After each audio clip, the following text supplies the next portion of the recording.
안녕하세요. 박수진입니다. 저의 이야기를 들어보세요. 지금부터 30년 전 일입니다. 제가 40살 때 지금 제 남편인 민수 씨를 처음 만났죠.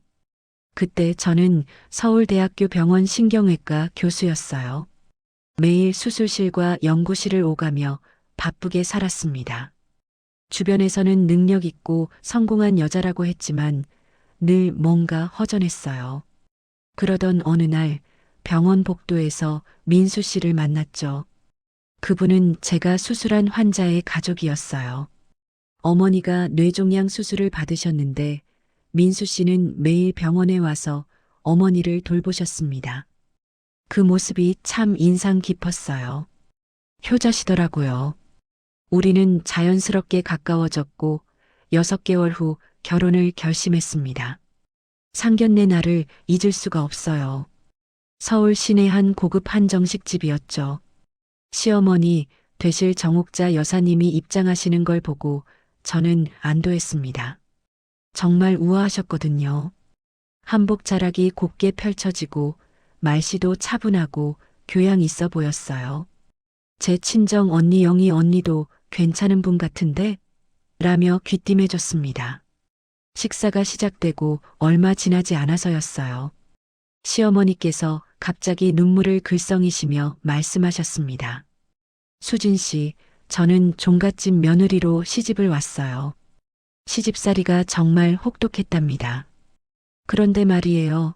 제가 평생 다짐한 게 있어요. 제 며느리에게만큼은 절대로 그런 고생을 시키지 않겠다고요. 그러시더니 제 손을 꼭 잡으셨어요. 며느리는 딸이에요. 딸처럼 대할 거예요. 시집살이 같은 건 우리 집에는 없으니까 안심하세요. 저는 가슴이 뭉클했습니다. 옆에서 민수 씨도 우리 엄마 정말 좋은 분이지? 라며 웃었어요. 영희 언니는 제 손을 꼭 쥐어주며 잘 됐다. 수진아라고 했죠. 그날 저는 정말 행복했습니다. 이렇게 좋은 분이 시어머니시라면 제가 의사 일을 그만두고 가정에 전념해도 괜찮을 것 같았거든요. 식사가 끝나갈 무렵 저는 화장실에 갔어요. 복도를 지나가는데 시댁 친척분들이 모여서 이야기하시는 게 들렸습니다. 그래도 우리 집안보다는 좀 낫지 않아? 의사라지만 종갓집 격은 아니잖아. 맞아. 옥자 형님이 좀 아쉬워하실 것 같은데. 저는 그냥 못 들은 척하고 지나갔어요. 뭐, 집안 어른들이 다들 그러시니까요. 그때는 그게 시작인 줄 몰랐습니다. 결혼하고 한 달쯤 지났을 때였어요. 민수 씨와 저는 신혼이었지만 시댁에 첫 방문을 해야 했죠. 명절도 아닌데 갑자기 시어머니께서 전화하셨거든요. 수진아, 우리 집에 와서 저녁 먹자. 민수 좋아하는 음식 만들었어. 저는 기분이 좋았어요. 역시 며느리를 딸처럼 대하신다더니 이렇게 편하게 불러주시는구나 싶었죠. 우리는 꽃다발을 사들고 시댁으로 갔습니다. 시어머니께서 준비하신 음식은 정말 푸짐했어요. 갈비찜에 전도 여러 가지, 나물도 많았죠. 민수 씨는 엄마 음식이라며 정말 맛있게 드셨습니다. 저도 열심히 먹었고요. 식사가 끝나고 설거지를 하려고 부엌으로 갔죠. 수돗물을 틀었는데 얼음장 같은 찬물이 쏟아졌어요. 11월이라 날씨도 추웠는데 물이 정말 차가웠습니다. 저는 거실에 있던 민수 씨를 불렀어요. 여보, 물이 너무 차가운데 뜨거운 물 안 나와요. 민수 씨가 부엌에 와서 보더니 아, 보일러가 꺼져 있네라고 하며 보일러를 켜줬습니다. 잠시 기다리니까 따뜻한 물이 나왔어요. 저는 설거지를 시작했죠. 그런데 시어머니께서 마실 것을 가지러 부엌에 들어오셨어요. 제 옆으로 다가오시더니 갑자기 설거지통에 손을 넣으셨습니다. 아, 뜨거워. 시어머니께서 깜짝 놀라며 손을 빼시는 거예요. 제가 어머니, 괜찮으세요? 라고 여쭤봤죠. 시어머니는 손을 호호 불며 말씀하셨습니다. 수진아, 원래 설거지는 찬물로 해야 좋은 건데 뜨거운 물로 하면 그릇에도 안 좋고 손도 거칠어져요. 그러시더니 수도꼭지를 다시 찬물 쪽으로 돌리고 나가셨어요. 저는 멍하니 서 있었습니다. 그럼 보일러를 왜 설치한 걸까요? 그리고 찬물로 설거지를 하면 손이 더 거칠어지는데요. 하지만 저는 아무 말도 하지 않았어요. 신혼초니까 시어머니께 잘 보여야 한다고 생각했거든요. 얼음장 같은 찬물에 손을 담그고 설거지를 했습니다. 손이 시려서 빨개졌지만 참았어요. 거실에서 민수 씨와 시어머니가 이야기하는 소리가 들렸습니다. 엄마, 수진이 설거지 다 할 때까지 기다릴게요. 우리 며느리 참 부지런하지?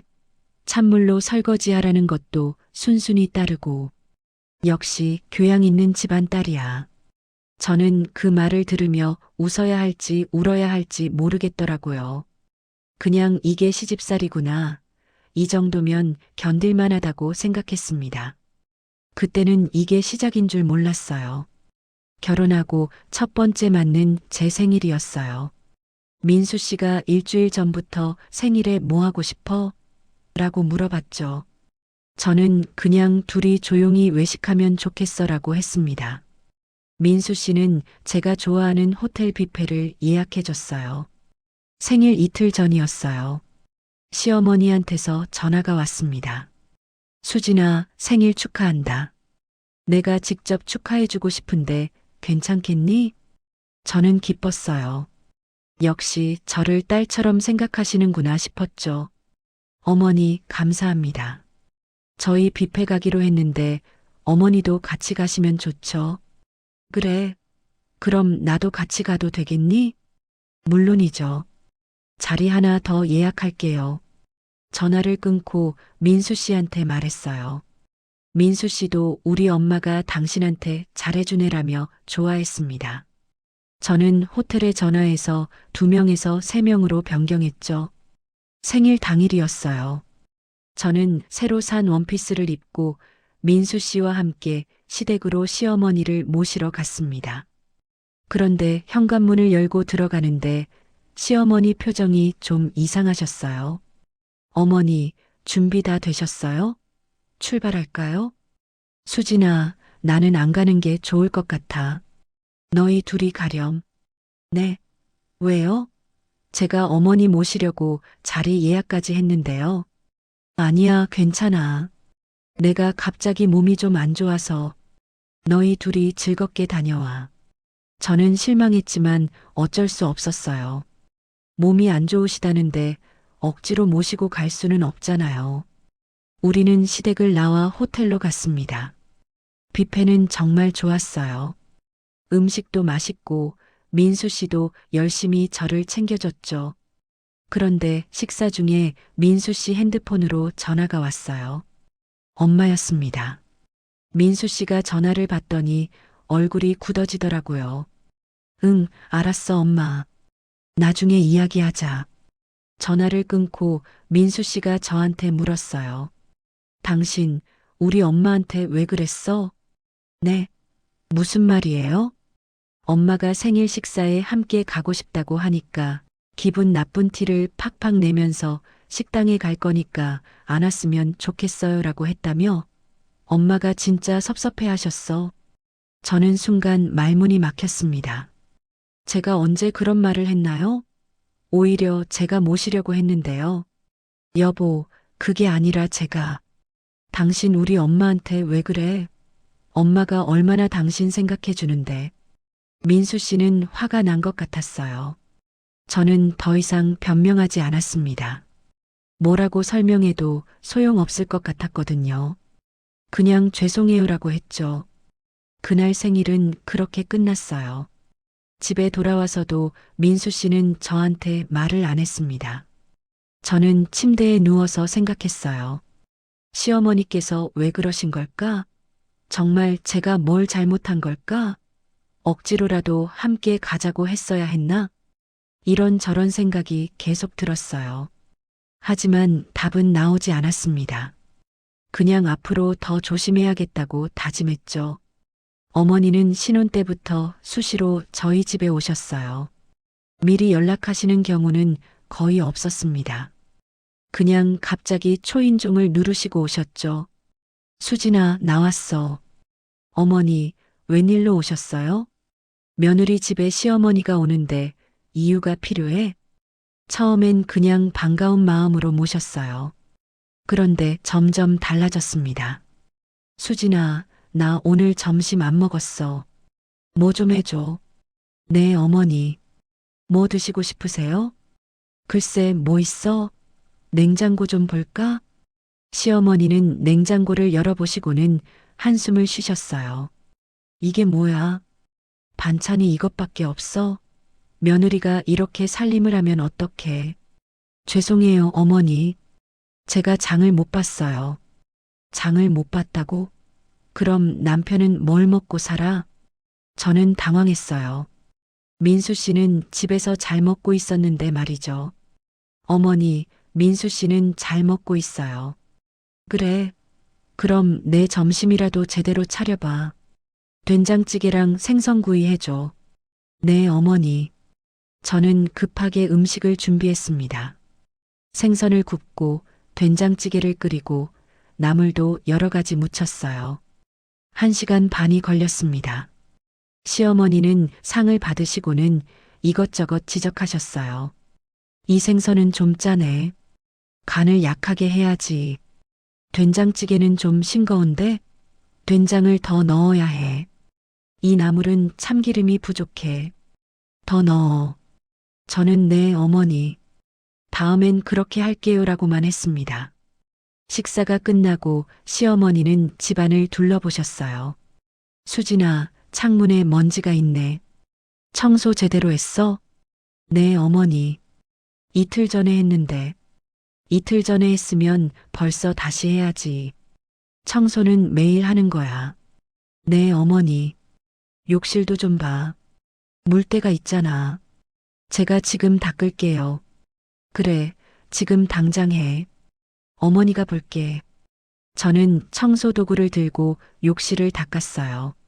시어머니는 옆에서 계속 지적하셨습니다. 거기 구석도 닦아야지. 수도꼭지도 반짝반짝하게 닦아. 거울에 물자국 남았어. 다시 해. 1시간 넘게 청소를 했습니다. 제 손은 세제 때문에 빨개졌어요. 제가 고무장갑 끼고 청소나 설거지하는 걸 싫어하셨어요. 그렇게 오후 내내 이것저것 시키시다가 시계를 보시며 말씀하셨어요. 아이고, 벌써 이 시간이야. 민수 곧 퇴근하겠네. 네, 어머니. 그럼 어머니는 이만 갈게. 아들한테 어머니 왔다 간 거 말하지 마. 며느리 혼자 있는 거 보려고 온 거니까. 네. 아들 앞에서는 내가 안 왔던 걸로 해. 알았지? 괜히 신경 쓴다. 시어머니는 그렇게 말씀하시고 가셨어요. 저는 멍하니 서 있었습니다. 왜 남편한테는 비밀로 하라는 걸까요? 30분 후 민수 씨가 퇴근했어요. 여보, 나왔어. 오늘 뭐 했어? 응. 그냥 집안일 했어. 집이 깨끗하네. 청소했어? 응. 당신 손 왜 이렇게 빨개? 괜찮아? 괜찮아. 청소하다가 그래. 민수 씨는 더 이상 묻지 않았어요. 저도 시어머니가 다녀간 이야기를 하지 않았습니다. 비밀로 하라고 하셨으니까요. 이런 일이 일주일에 서너 번씩 반복됐어요. 시어머니는 항상 갑자기 오셔서 이것저것 시키시고 민수 씨 오기 직전에 가셨습니다. 그리고 매번 아들한테는 비밀이라고 하셨죠. 저는 점점 지쳐갔어요. 언제 갑자기 오실지 늘 불안했어요. 외출도 할 수가 없었어요. 혹시라도 외출을 하게 되면 정말 많이 화를 내시고 불호령이 떨어졌어요. 하지만 누구한테도 말할 수 없었습니다. 결혼한 지 1년쯤 지났을 때였어요. 저는 그때 임신 중이었습니다. 입덧이 심해서 힘들었는데 그래도 시댁에는 일주일에 한 번씩 전화를 드렸죠. 시어머니께서 며느리가 전화를 자주 해야 효부라고 하셨거든요. 어느 주말이었어요. 민수 씨가 샤워를 하러 가면서 핸드폰을 거실에 두고 갔어요. 그때 핸드폰에서 알림음이 울렸습니다. 저는 무심코 화면을 봤죠. 시댁 가족 일정이라는 캘린더 앱이었어요. 저도 그 캘린더에 초대받은 적이 없어서 뭔가 싶었어요. 호기심에 민수 씨 핸드폰을 열어봤습니다. 비밀번호는 제 생일이었으니까 쉽게 열렸죠. 캘린더를 클릭했어요. 그리고 저는 깜짝 놀랐습니다. 시어머니께서 제가 전화한 날짜를 전부 체크해 두셨더라고요. 그것도 아주 꼼꼼하게요. 11월 3일 마이너스 며느리 전화, 3일째 안함, 기분 나쁨. 11월 6일 마이너스 며느리 전화 옴, 목소리 차가움, 불만족. 11월 10일 마이너스 며느리 전화, 5분 통화, 너무 짧음. 11월 15일 마이너스 며느리 전화, 10분 통화, 적당함. 이런 식이었어요. 제가 전화 안 한 날짜까지 전부 표시되어 있었습니다. 저는 등골이 오싹했어요. 이건 그냥 기록이 아니라 감시였거든요. 더 놀라운 건 다른 가족들 일정도 있었는데 유독 저에 관한 내용만 이렇게 자세했다는 거예요. 시아버지나 민수 씨 일정은 그냥 병원 예약, 회의 이런 식으로 간단했거든요. 저는 핸드폰을 도로 놓고 소파에 앉았습니다. 가슴이 답답했어요. 제가 뭘 잘못한 걸까? 일주일에 한 번씩 전화드리는데도 부족한 걸까? 그리고 왜 이렇게까지 체크하시는 걸까? 샤워를 마친 민수 씨가 나왔어요. 저는 캘린더 이야기를 꺼낼까 말까 고민했습니다. 하지만 말하지 않았어요. 말하면 또 왜 내 핸드폰을 봤어? 라고 할 것 같았거든요. 그날 밤 저는 잠을 잘 수 없었어요. 뱃속에서 아기가 꿈틀거렸습니다. 저는 배를 쓰다듬으며 생각했죠. 이 아이가 태어나면 저는 어떤 엄마가 될까? 혹시 나중에 저도 며느리를 이렇게 대하게 되는 걸까? 아니야, 절대 그러지 말아야지. 저는 다짐했습니다. 제가 받은 상처를 다른 사람에게 주지 말아야겠다고요. 임신 7개월쯤 됐을 때 친정 언니, 영희 언니가 저를 만나러 왔어요. 언니는 저보다 5살 위였는데 항상 저를 많이 챙겨줬습니다. 우리는 카페에 앉아서 이야기를 나눴죠. 수진아, 얼굴이 왜 그래? 많이 힘들어 보이는데. 언니 괜찮아. 그냥 입덧 때문에 좀 그래. 입덧 때문만은 아닌 것 같은데. 무슨 일 있어? 저는 잠시 망설이다가 시댁 이야기를 꺼냈어요. 설거지할 때 찬물만 쓰라고 한 일, 생일 때 있었던 일, 매주 아무 때나 오시는 시어머니 공유 캘린더 일까지 전부 말했습니다. 언니는 들으면서 점점 화가 나는 표정이었어요. 야, 박수진. 내가 누군데 이런 걸 참니? 언니, 조용히 해. 사람들이 쳐다봐. 수진아, 너 서울대 의대 교수였잖아. 국내 최초로 뇌종양 수술 성공한 사람이야.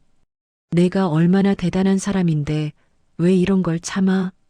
언니, 그건 다 과거야.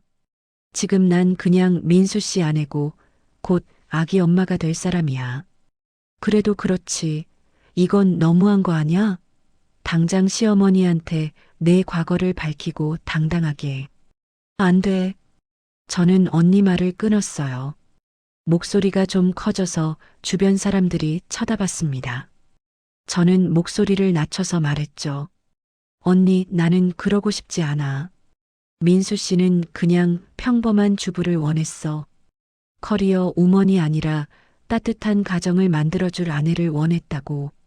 나는 그게 좋았어. 근데 왜 모든 걸 포기한 거야?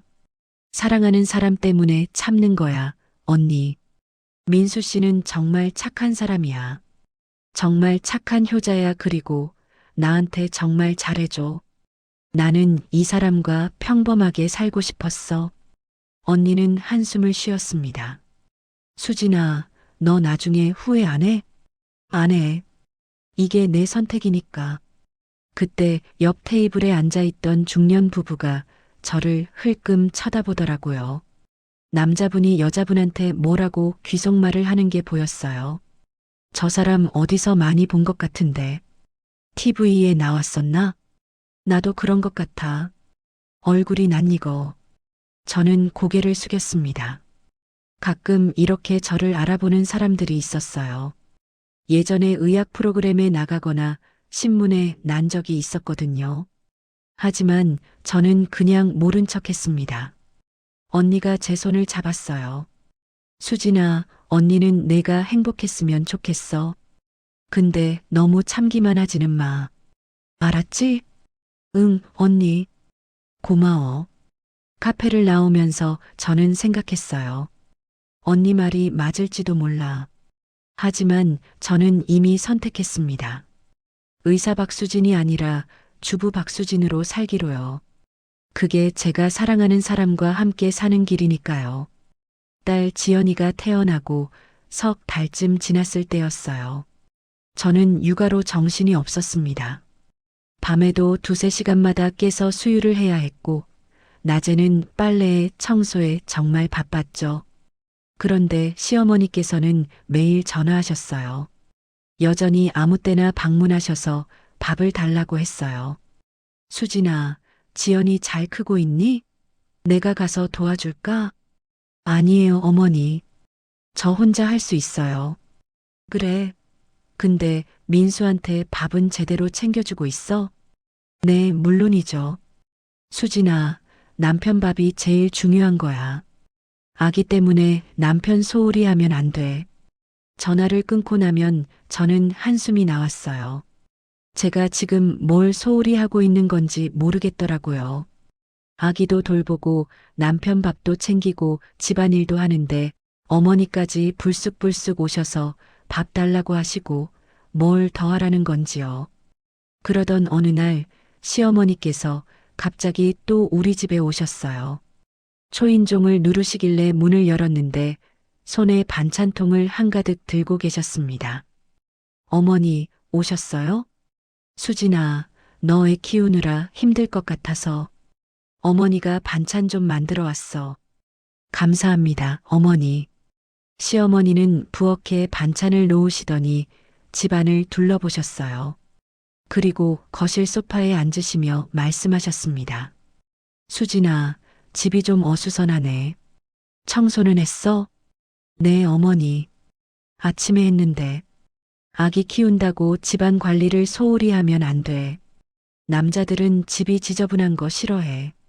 저는 아무 말도 하지 못했어요. 청소를 안 한 것도 아니고 제 나름대로는 열심히 하고 있었거든요.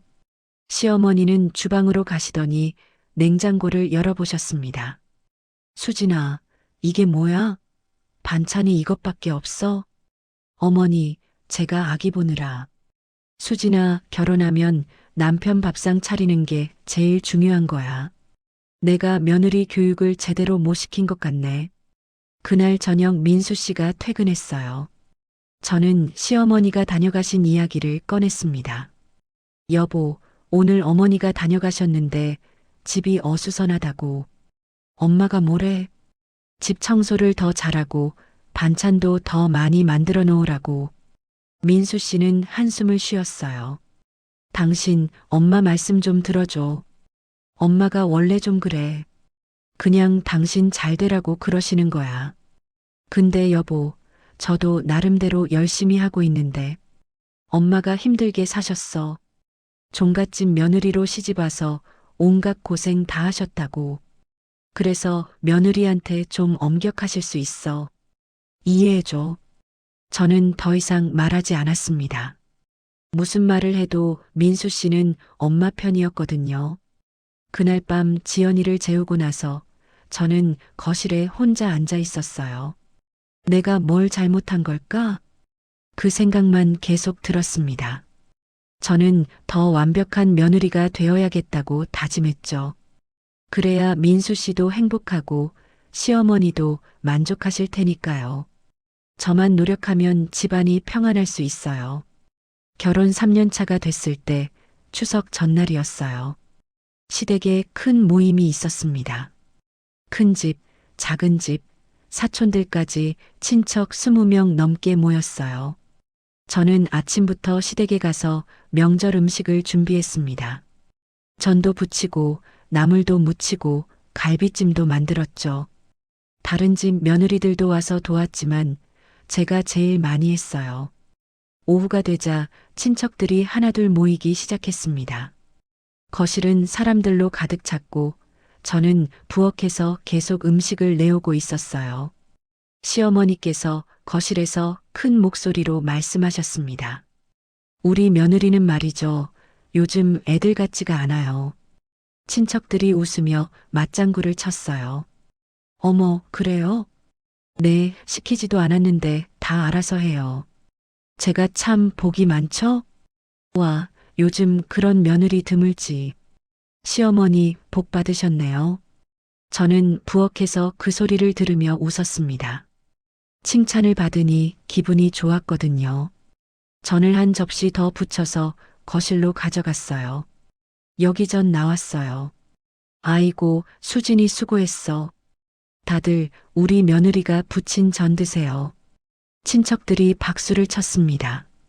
저는 쑥스러워하며 다시 부엌으로 갔죠. 잠시 후 친척들이 화장실도 가고 TV도 보러 거실로 흩어졌어요. 시어머니께서 부엌으로 오셨습니다. 저는 어머니, 전 다 부쳤어요 라며 웃었죠. 그런데 시어머니 표정이 달랐어요. 수진아, 너 왜 아직도 이것밖에 안 했어? 네, 전이 이것밖에 없잖아. 사람이 얼마나 많은데. 어머니, 3접시나 부쳤는데요. 3접시로 어떻게 해? 5접시는 있어야지. 네, 더 부칠게요. 그리고 손이 왜 이렇게 느려? 그러니까 일이 끝이 없지. 일머리가 이렇게 없어서야 쯧쯧. 애가 답답해 일하는 걸 보면 어찌나 답답한지 머리가 나쁜 건지 어휴. 저는 아무 말도 하지 못했어요.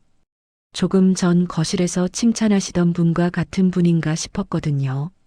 내가 친척들한테 너 좋게 말해줬으면 그만큼은 해야지.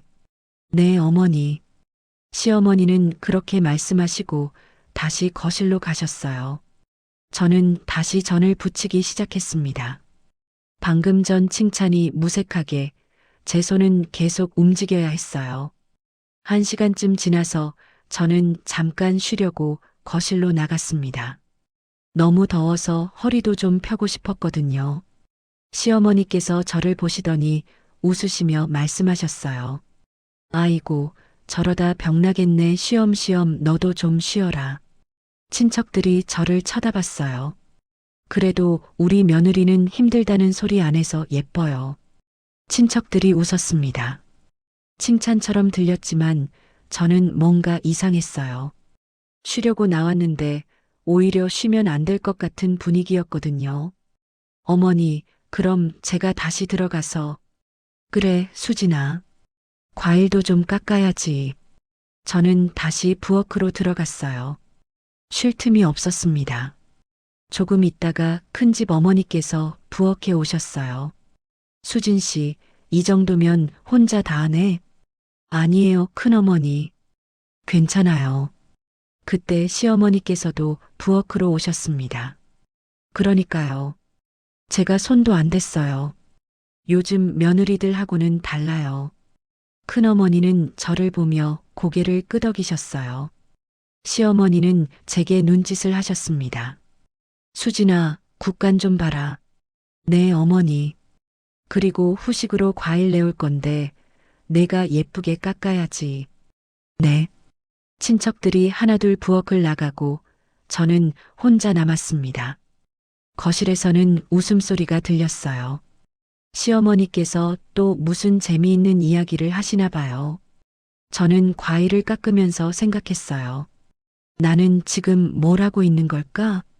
밤 10시가 넘어서야 모든 일이 끝났습니다. 친척들이 하나둘 돌아가고 저는 설거지를 했어요. 거실에서는 시어머니와 시아버지께서 TV를 보고 계셨습니다. 설거지를 다 하고 나서 저는 부엌 바닥에 주저앉았어요. 너무 피곤했거든요. 손은 기름투성이고 발은 부어 있었습니다. 거실에서 시어머니 목소리가 들렸어요. 여보, 우리 며느리 참 잘하죠? 오늘 친척들이 다 칭찬했어요. 그러게, 우리 며느리 착해. 저는 씁쓸하게 웃었습니다. 사람들 앞에서는 제가 자랑이었고 부엌에서는 그냥 일하는 사람이었어요. 민수 씨와 집으로 가는 차 안에서 민수 씨가 말했습니다. 여보, 고생했어. 엄마가 당신 칭찬 엄청 많이 하시더라. 그래? 응. 친척들 앞에서 당신 자랑하시는 거 들었어. 기분 좋지? 저는 대답하지 않았어요. 기분이 좋은 건지 나쁜 건지 모르겠더라고요. 집에 돌아와서 샤워를 했습니다. 거울을 보니 제 얼굴이 지쳐 있었어요. 눈 밑에 다크서클도 생겼고요. 나는 왜 이렇게 사는 걸까? 그 생각이 들었지만 곧 잊으려고 노력했습니다. 내일도 또 하루가 시작될 테니까요. 그날 밤 저는 오랫동안 잠을 이룰 수 없었어요. 시어머니의 두 얼굴이 계속 머릿속에 맴돌았거든요. 친척들 앞에서 웃으시던 모습과 부엌에서 차갑게 말씀하시던 모습이요. 나는 언제까지 이렇게 살아야 할까? 답은 나오지 않았습니다. 그렇게 결혼한 지 10년이 지났습니다. 그때 저는 49살이었어요. 제 생일은 여전히 조용히 넘어갔죠. 아침에 일어나서 거울을 봤는데 어느새 주름이 많이 늘어 있더라고요. 의사 시절에 그 당당했던 얼굴은 온데간데없고 그냥 평범한 아줌마 얼굴이었습니다. 지연이는 벌써 9살이 됐어요. 학교에 가기 전에 제 방에 들어와서 엄마 생일 축하해요라며 그림을 그려줬습니다. 엄마와 지연이가 손을 잡고 있는 그림이었죠. 저는 지연이를 꼭 안아줬어요. 고마워, 우리 딸. 엄마, 아빠는 뭐 안 준대요? 아빠는 바쁘셔서 그래. 괜찮아. 사실 민수 씨는 제 생일을 까먹었어요. 요즘 회사 일이 바빠서 그런가 보다 했죠. 저는 평소처럼 아침을 차려서 남편과 딸을 챙겼습니다. 오후쯤 시어머니한테서 전화가 왔어요. 수진아, 오늘 민수 생일이잖아. 저녁에 우리 집에서 밥 먹자. 어머니, 오늘은 민수 씨 생일 아니에요. 제 생일이에요. 아, 그래. 미안해. 어머니가 깜빡했네. 그럼 다음에 봐. 전화는 그렇게 끊어졌습니다. 미안해라는 말 한마디 뿐이었어요. 생일 축하한다는 말도 없었죠. 저는 핸드폰을 내려놓고 한숨을 쉬었습니다. 그래도 괜찮다고 생각했어요. 민수 씨 생일이 3개월 후였는데 그때는 시댁 식구들이 다 모여서 성대하게 축하해 줬거든요. 케이크도 크게 주문하시고 선물도 여러 개 준비하시고요. 저는 그 자리에서 음식만 나르는 사람이었습니다. 저녁 때 민수 씨가 퇴근했어요. 현관문을 열고 들어오더니 작은 케이크를 들고 있었습니다. 당신 생일 축하해. 미안해, 아침에 깜빡했어. 괜찮아요. 기억해 준 것만으로도 고마워요. 이거 회사 근처 빵집에서 샀어. 비싸진 않지만 맛있다던데. 케이크는 정말 작았어요. 손바닥만 했죠. 우리 세 식구가 먹기에도 좀 부족할 정도였습니다. 하지만 저는 고마워요라고 했어요. 촛불을 켜고 노래를 불렀습니다. 지연이가 열심히 박수를 쳤어요. 소원을 빌고 촛불을 끄려는데 민수 씨가 말했습니다. 아, 참. 당신, 우리 엄마한테는 오늘 생일이라고 말하지 마. 엄마가 깜빡하신 거 섭섭해 하실까봐. 네, 알았어요. 비밀로 해줘. 엄마 기분 상하시면 안 되니까. 저는 고개를 끄덕였습니다. 제 생일을 비밀로 해야 한다니 참 웃긴 일이었죠. 하지만 저는 이미 익숙해졌어요. 서운함보다는 그냥 무덤덤해진 제 자신을 발견했습니다. 나는 언제부터 이렇게 변했을까? 그 생각이 들었지만 곧 잊으려고 노력했습니다. 케이크를 잘라서 가족들에게 나눠주면서 저는 웃고 있었어요. 하지만 그 웃음이 진짜 웃음인지는 저도 잘 모르겠더라고요. 결혼 12년 차쯤 됐을 때 시댁에서 친척 모임이 있었어요. 명절도 아닌데 시댁 형제들과 며느리들이 다 모였습니다. 시어머니께서 친척들한테 자랑하고 싶은 게 있다고 하셨거든요. 저는 음식을 준비했어요. 잡채에 전, 갈비찜까지 정성껏 만들었습니다. 다른 며느리들도 각자 음식을 가져왔죠. 우리는 주방에서 음식을 데우고 상을 차렸어요. 식사가 시작되고 시어머니께서 말씀하셨습니다. 우리 며느리 정말 착하죠? 우리 수진이는 정말 순종적이에요. 저는 순종적이라는 말에 가슴이 답답했어요. 순종적이라는 게 칭찬인가요? 아니면 그냥 말 잘 듣는 사람이라는 뜻인가요? 수진이는 절대 저한테 반항하지 않아요. 뭐든지 제 말을 따르지요. 요즘 며느리들 중에 이런 며느리 드물죠. 다른 시댁 식구들이 저를 쳐다봤어요. 어떤 분들은 대단하네요라고 했지만 어떤 분들은 그냥 씁쓸하게 웃으셨습니다. 둘째 형님 댁 며느리가 제 옆으로 다가왔어요. 조용히 귀속말로 말했습니다. 언니 힘들죠? 아니에요, 괜찮아요. 언니는 참 대단한 것 같아요. 저는 못 참겠던데. 저는 웃으며 대답했어요. 익숙해지면 괜찮아요. 하지만 정말 괜찮았을까요? 사실은 괜찮지 않았습니다. 시어머니께서 저를 자랑하시는 게 정말 자랑인지 아니면 그냥 제가 말 잘 듣는 며느리라는 걸 과시하시는 건지 모르겠더라고요.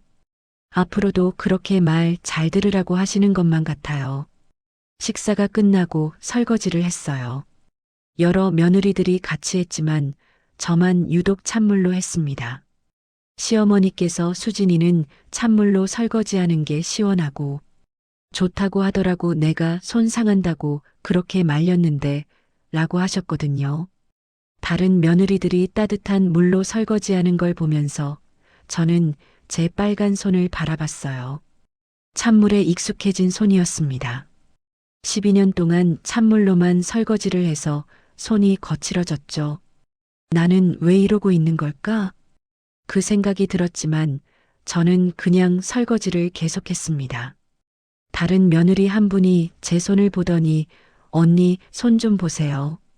핸드크림 바르세요 라고 했어요. 저는 괜찮아요라며 웃었습니다. 집에 돌아오는 차 안에서 민수 씨가 말했어요. 당신, 오늘 엄마가 당신 자랑 많이 하셨지? 기분 좋지? 네, 그렇네요. 역시 우리 엄마가 당신한테 잘해주지? 저는 대답하지 않았어요. 창밖을 보며 생각했습니다. 이게 정말 잘해주는 건가요? 아니면 그냥 제가 착한 며느리 역할을 잘하고 있는 건가요? 답은 나오지 않았습니다. 하지만 모르겠어요. 바꿀 수가 없어요. 결혼 15년 차가 됐을 때예요. 지연이는 중학생이 됐고 저는 52살이었습니다. 어느 날 시어머니께서 갑자기 우리 집에 오셨어요. 늘 그러시지요. 수진아, 어머니가 옷장 정리 좀 도와줄게. 어머니, 괜찮아요. 제가 할 수 있어요. 아니야, 내가 정리 잘하잖아. 옷도 좀 버릴 거 버리고 정돈도 하고. 저는 거절할 수 없었어요. 시어머니는 이미 안방으로 들어가셨거든요. 제 옷장을 열고 옷들을 하나하나 꺼내기 시작하셨습니다. 이 옷은 너무 오래됐네. 버려. 이건 색깔이 너무 화려해. 나이 들면 차분한 색 입어야지. 시어머니는 제 옷들을 계속 골라내셨어요.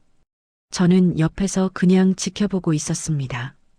그런데 시어머니께서 옷장 제일 안쪽을 열려고 하시는 거예요. 제 심장이 철렁 내려앉았습니다. 거기에는 제가 의사였을 때 입었던 가운과 사진들이 든 상자가 있었거든요. 어머니, 거기는 제가 할게요. 왜? 뭐 숨기는 거라도 있어? 아니에요, 그냥. 저는 급하게 시어머니 앞으로 가서 옷장 문을 막았어요. 시어머니는 의심스러운 표정으로 저를 쳐다봤습니다. 수진아, 정말 뭐 숨기는 거 있는 거 아니야? 아니에요, 어머니. 그냥 옛날 물건들이 있어서요. 정리 안 된 거라서 부끄러워요. 그래, 그럼 어머니가 정리해 줄게. 정말 괜찮아요, 어머니. 제 목소리가 좀 커졌어요. 시어머니는 놀란 표정으로 저를 봤습니다. 저는 평소에 목소리를 높인 적이 거의 없었거든요. 수진아, 왜 그래? 어머니한테 뭘 그렇게 숨기려고? 죄송해요, 어머니. 그냥 개인적인 물건들이라서요. 시어머니는 의심스러운 눈빛으로 한참 저를 쳐다보시다가 결국 물러서셨습니다. 알았어. 근데 며느리가 시어머니한테 숨기는 게 있으면 안 되는 거야. 알지? 네, 어머니. 시어머니가 가시고 나서 저는 옷장을 열어봤어요. 제일 안쪽 상자는 그대로 있었습니다. 저는 상자를 꺼내서 뚜껑을 열었죠. 낡은 의사 가운이 거기 있었어요. 그리고 사진들도요. 저는 사진을 하나 꺼내봤습니다. 30대의 제가 수술복을 입고 웃고 있는 사진이었어요. 얼마나 자신감 넘치는 표정이었는지요. 나는 왜 이걸 아직도 간직하고 있는 걸까? 버리지 못하는 이유가 뭘까요? 아마도 제가 누구였는지 완전히 잊고 싶지 않아서일 거예요. 이 가운과 사진들이 제가 한때는 누군가였다는 증거였으니까요. 저는 상자를 다시 옷장 깊숙이 밀어 넣었습니다. 그리고 결심했어요. 이제는 더 조심해야겠다고요. 시어머니께 들키면 안 된다고요. 하지만 왜 들키면 안 되는 건지 그 이유는 저도 잘 모르겠더라고요. 시어머니께서 70살이 되셨을 때예요. 건강검진을 받으셔야 한다고 해서 제가 모시고 병원에 갔습니다. 민수 씨는 회사 일이 바빠서 저보고 대신 가달라고 했죠. 병원은 제가 30년 전에 일했던 서울대학교 병원이었어요. 복도를 걷는데 가슴이 두근거렸습니다. 여기는 제가 매일 출근했던 곳이었거든요. 익숙한 냄새, 익숙한 풍경이었어요. 시어머니께서 검진을 받으시는 동안 저는 대기실에 앉아 있었습니다. 그런데 복도를 지나가던 의사 한 분이 저를 쳐다보더라고요. 그리고 깜짝 놀라는 표정으로 다가오셨습니다. 박 선생님 아니세요? 저는 깜짝 놀랐어요. 그분은 제가 예전에 같이 일했던 후배 의사였습니다. 아, 네. 안녕하세요. 어머, 정말 선생님이시네요. 그동안 어디 계셨어요? 소식이 없으셔서 제가 결혼하고 일을 그만뒀어요. 아, 그러셨구나. 선생님을 여기서 뵙다니 반갑네요. 바로 그때 시어머니께서 검진을 마치고 나오셨어요. 그 의사분을 보시더니 물으셨습니다. 수진아, 이분은 누구니? 아, 어머니. 제가 예전에 일할 때 같이 일했던 분이에요. 어머, 의사 선생님이시네요. 우리 며느리랑 같이 일하셨어요? 네, 그때 박 선생님께 많이 배웠죠. 시어머니는 가볍게 웃으셨습니다. 그래요? 우리 며느리가 그때 일 좀 했었죠. 근데 이제는 그만뒀어요. 가정이 우선이니까요. 아, 네, 그러시군요. 그분은 아쉬운 표정을 지으셨지만 더 이상 말씀하지 않으셨어요. 인사를 하고 돌아가셨죠. 차에 타서 집으로 돌아오는데 시어머니께서 말씀하셨습니다. 수진아, 너 그때 의사 생활 얼마나 했어? 몇 년 했어요, 어머니. 그래. 근데 왜 그만뒀어? 민수 씨 만나서요. 결혼하고 싶었어요. 잘했어. 의사 생활 힘들잖아.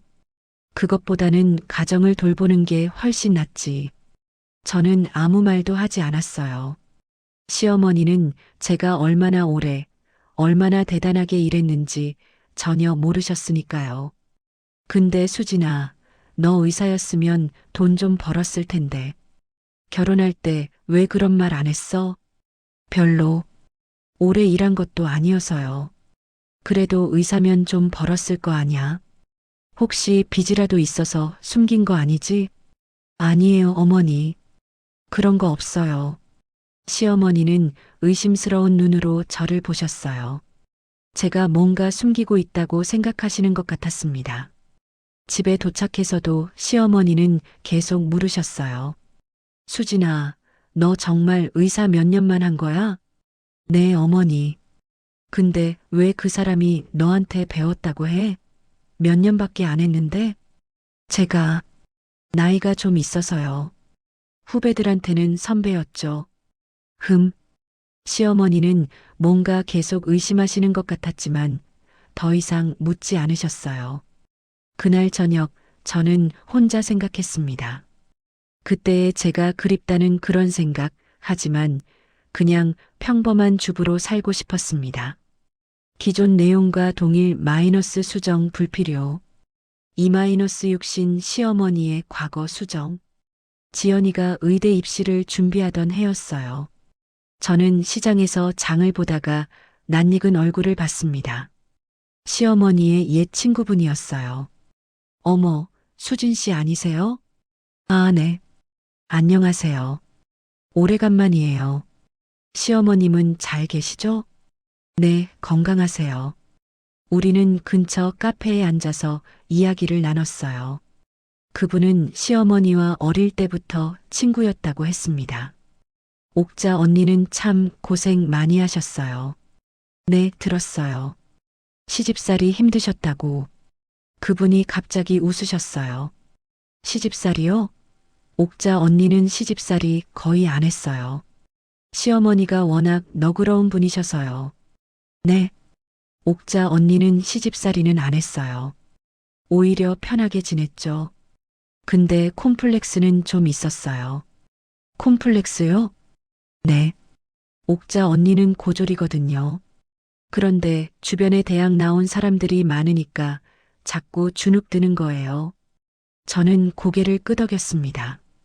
특히 며느리가 대학 나왔다는 것도 신경 쓰이고 의사까지 했다니까 더 그런 것 같아요. 어머니께서 제가 의사였던 걸 아세요? 당연히 알죠. 아들한테 들으셨을 텐데.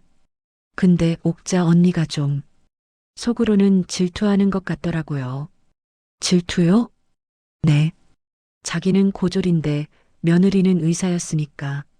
그래서 며느리를 좀 억누르고 싶어 하는 것 같아요. 저는 충격을 받았습니다. 시어머니께서 저한테 그렇게 하셨던 이유가 학력 콤플렉스 때문이었다니요. 수진 씨, 혹시 시어머니가 수진 씨한테 힘들게 하시나요? 괜찮아요. 수진 씨 표정 보니까 괜찮지 않은 것 같은데요. 옥자 언니는 학벌 있는 사람들한테 이상하게 적대적이에요. 열등감 때문인가 봐요. 며느리가 의사였다는 것만으로도 속으로 많이 불편해 하실 거예요. 저는 그때 깨달았습니다. 시어머니께서 왜 저한테 그렇게 하셨는지요. 제가 의사였다는 것만으로도 이미 불편하셨던 거예요. 만약 제가 교수였고 국내 최고 의사였다는 걸 아시면 어떻게 되실까요? 카페를 나오면서 저는 생각했어요. 절대로 제 과거를 밝히면 안 되겠구나. 시어머니께서 얼마나 힘들어 하실지 모르니까요. 하지만 동시에 억울했습니다. 제가 뭘 잘못한 게 있나요? 지연이가 의대에 합격했어요. 저는 정말 기뻤습니다. 딸이 제가 못 이룬 꿈을 이루는 거니까요.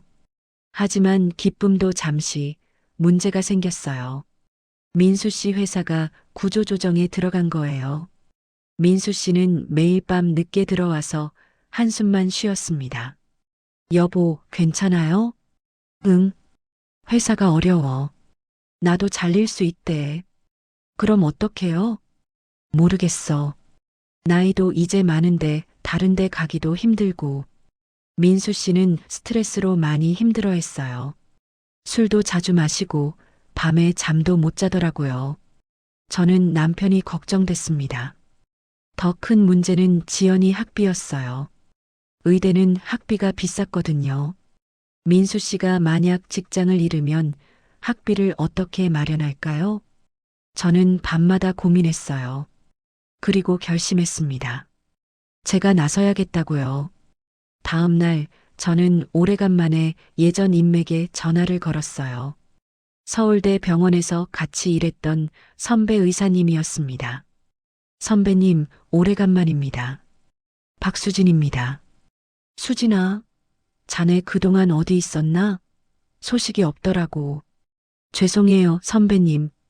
제가 결혼하고 가정에만 전념하느라 의사 그만뒀어? 아까운 인재를. 선배님, 혹시 부탁 하나 드려도 될까요? 저는 민수 씨 회사 상황을 설명했어요. 그리고 혹시 병원에서 의료기기를 구매할 계획이 있으면 민수 씨 회사를 고려해달라고 부탁했습니다. 아, 마침 우리 병원에서 새 MRI 기계 들여올 계획이 있어. 자네 남편 회사에서 납품할 수 있나? 네, 가능할 거예요. 알았어. 내가 한번 추진해 볼게. 전화를 끊고 저는 안도의 한숨을 쉬었어요. 그리고 다른 병원 의사들한테도 연락했습니다. 제가 예전에 알던 사람들이었죠. 한 달 후 민수 씨 회사에 큰 계약이 들어왔어요. 여러 대형 병원에서 의료기기 납품 주문이 온 거예요. 민수 씨는 신이 났습니다. 여보, 우리 회사에 대박 났어. 이렇게 큰 계약은 처음이야. 정말요? 다행이다. 나도 승진할 수 있을 것 같아. 정말 운이 좋았어. 저는 웃으며 축하해요라고 했습니다. 민수 씨는 제가 도와준 거라는 걸 몰랐어요. 그냥 운이 좋았다고 생각했죠. 저는 괜찮았어요. 남편이 행복하면 그걸로 충분했으니까요. 하지만 시어머니께서는 달랐습니다. 우리 아들이 잘해서 회사가 잘 되는 거야. 역시 우리 집안 유전자가 좋아. 저는 아무 말도 하지 않았습니다. 그냥 웃으며 그러게요라고 했죠. 그날 밤 모두가 잠든 후에 저는 부엌에 앉아 있었어요. 30년. 나는 뭘 한 걸까? 그 생각이 들었습니다. 의사에서 주부로, 교수에서 며느리로. 제 인생이 완전히 바뀌었죠. 후회할까요? 글쎄요, 잘 모르겠어요. 민수 씨를 만나서 행복했나요? 그건 확실해요. 사랑했으니까요. 지연이를 낳아서 행복했나요? 당연하죠. 제 딸이 제 인생에서 제일 소중한 사람이니까요. 그럼 시집살이는요? 시어머니의 이중적인 태도는요? 그건 힘들었습니다. 정말 힘들었어요. 하지만 저는 참았어요. 사랑하는 사람들 때문에요. 민수 씨가 행복하고 지연이가 잘 크면 그걸로 충분하다고 생각했습니다. 저는 창밖을 봤어요. 달이 떠 있었습니다.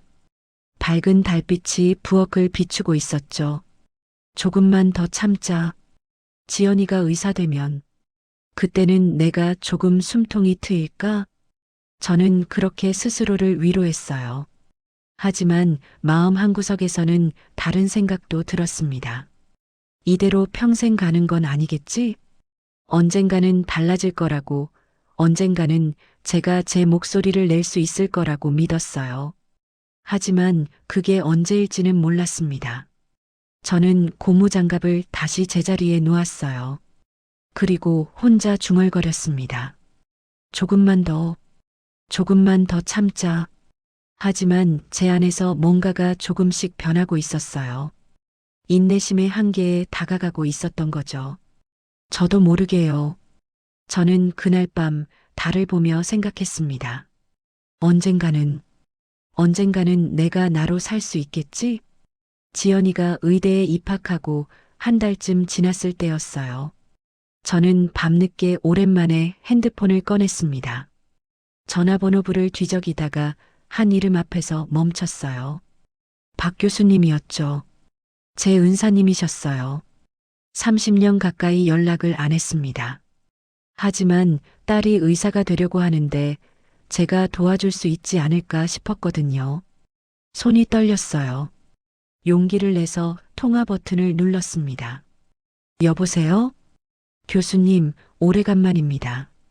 박수진입니다. 전화 저편에서 놀란 목소리가 들렸어요. 수진아, 자네 어디 있었나? 그동안 왜 연락이 없었어? 죄송해요, 교수님. 결혼하고 가정에 전념하느라. 자네가 갑자기 사라져서 다들 놀랐어. 국내 최고 신경외과 의사가 말이야. 제 가슴이 뛰었습니다. 그 말을 듣는 게 얼마만인가요? 교수님, 제 딸이 의대에 입학했어요. 신경외과를 하고 싶다고 하더라고요. 자네 딸이? 그럼 유전이 제대로 된 거네. 당연히 봐줘야지. 바로 그때 시어머니께서 제 방문 앞을 지나가시는 소리가 들렸습니다. 저는 황급히 전화를 끊었어요. 수진아, 자니? 네, 어머니. 앉았어요. 이 밤에 누구랑 통화했어? 그냥, 친구요. 시어머니는 의심스러운 눈으로 한참 서 계시다가 돌아가셨어요. 저는 가슴을 쓸어내렸습니다. 민수 씨 회사가 구조조정 위기였어요. 저는 예전 의사 선배들한테 몰래 연락했습니다. 남편 회사를 도와달라고요. 한 달 후 민수 씨 회사에 큰 계약이 들어왔어요. 여보, 대박 났어. 우리 회사가 서울대 병원이랑 계약했어. 정말요? 다행이다. 정말 운이 좋았어. 저는 웃으며 축하했습니다. 민수 씨는 제가 도와준 거라는 걸 몰랐어요. 시댁에 갔을 때 시어머니께서 자랑하셨어요. 우리 아들이 회사에서 대박 났대요. 역시 우리 집안 유전자가 좋아. 저는 구석에서 조용히 웃고 있었습니다. 제 도움은 아무도 몰랐죠. 지연이가 의대 1학년을 마치고 2학년이 됐을 때예요. 어느 날 지연이가 집에 와서 신난 얼굴로 말했습니다. 엄마, 나 박 교수님 연구실에 들어갔어. 정말? 축하한다, 지연아. 박 교수님이 날 보더니 너 박수진 딸 맞지? 라고 하시는 거야. 제 가슴이 철렁했어요. 엄마, 박 교수님이 엄마 아세요? 응. 옛날에 같이 일할 때 뵌 적 있어. 와, 박 교수님이 엄마 얘기 엄청 많이 하시던데? 엄마가 정말 대단하셨대요. 그래. 뭐라고 하시던데? 자세히는 안 알려주시는데 엄마를 닮으라고 하셨어요. 엄마가 정말 훌륭한 의사셨다고. 저는 웃으며 지연이 머리를 쓰다듬어 줬습니다. 다음 날 시댁에 갔어요. 지연이도 함께였습니다. 시어머니께서 물으셨어요. 지연아, 학교는 어때? 좋아요, 할머니. 박 교수님한테 많이 배우고 있어요. 박 교수님?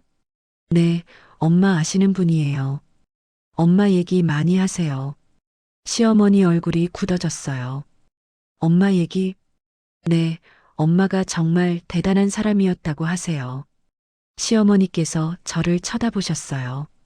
불편한 시선이었습니다. 수진아, 너 정말 의사로 몇 년 일한 거야? 네, 어머니. 몇 년 했어요. 근데 왜 교수가 너를 그렇게 칭찬해?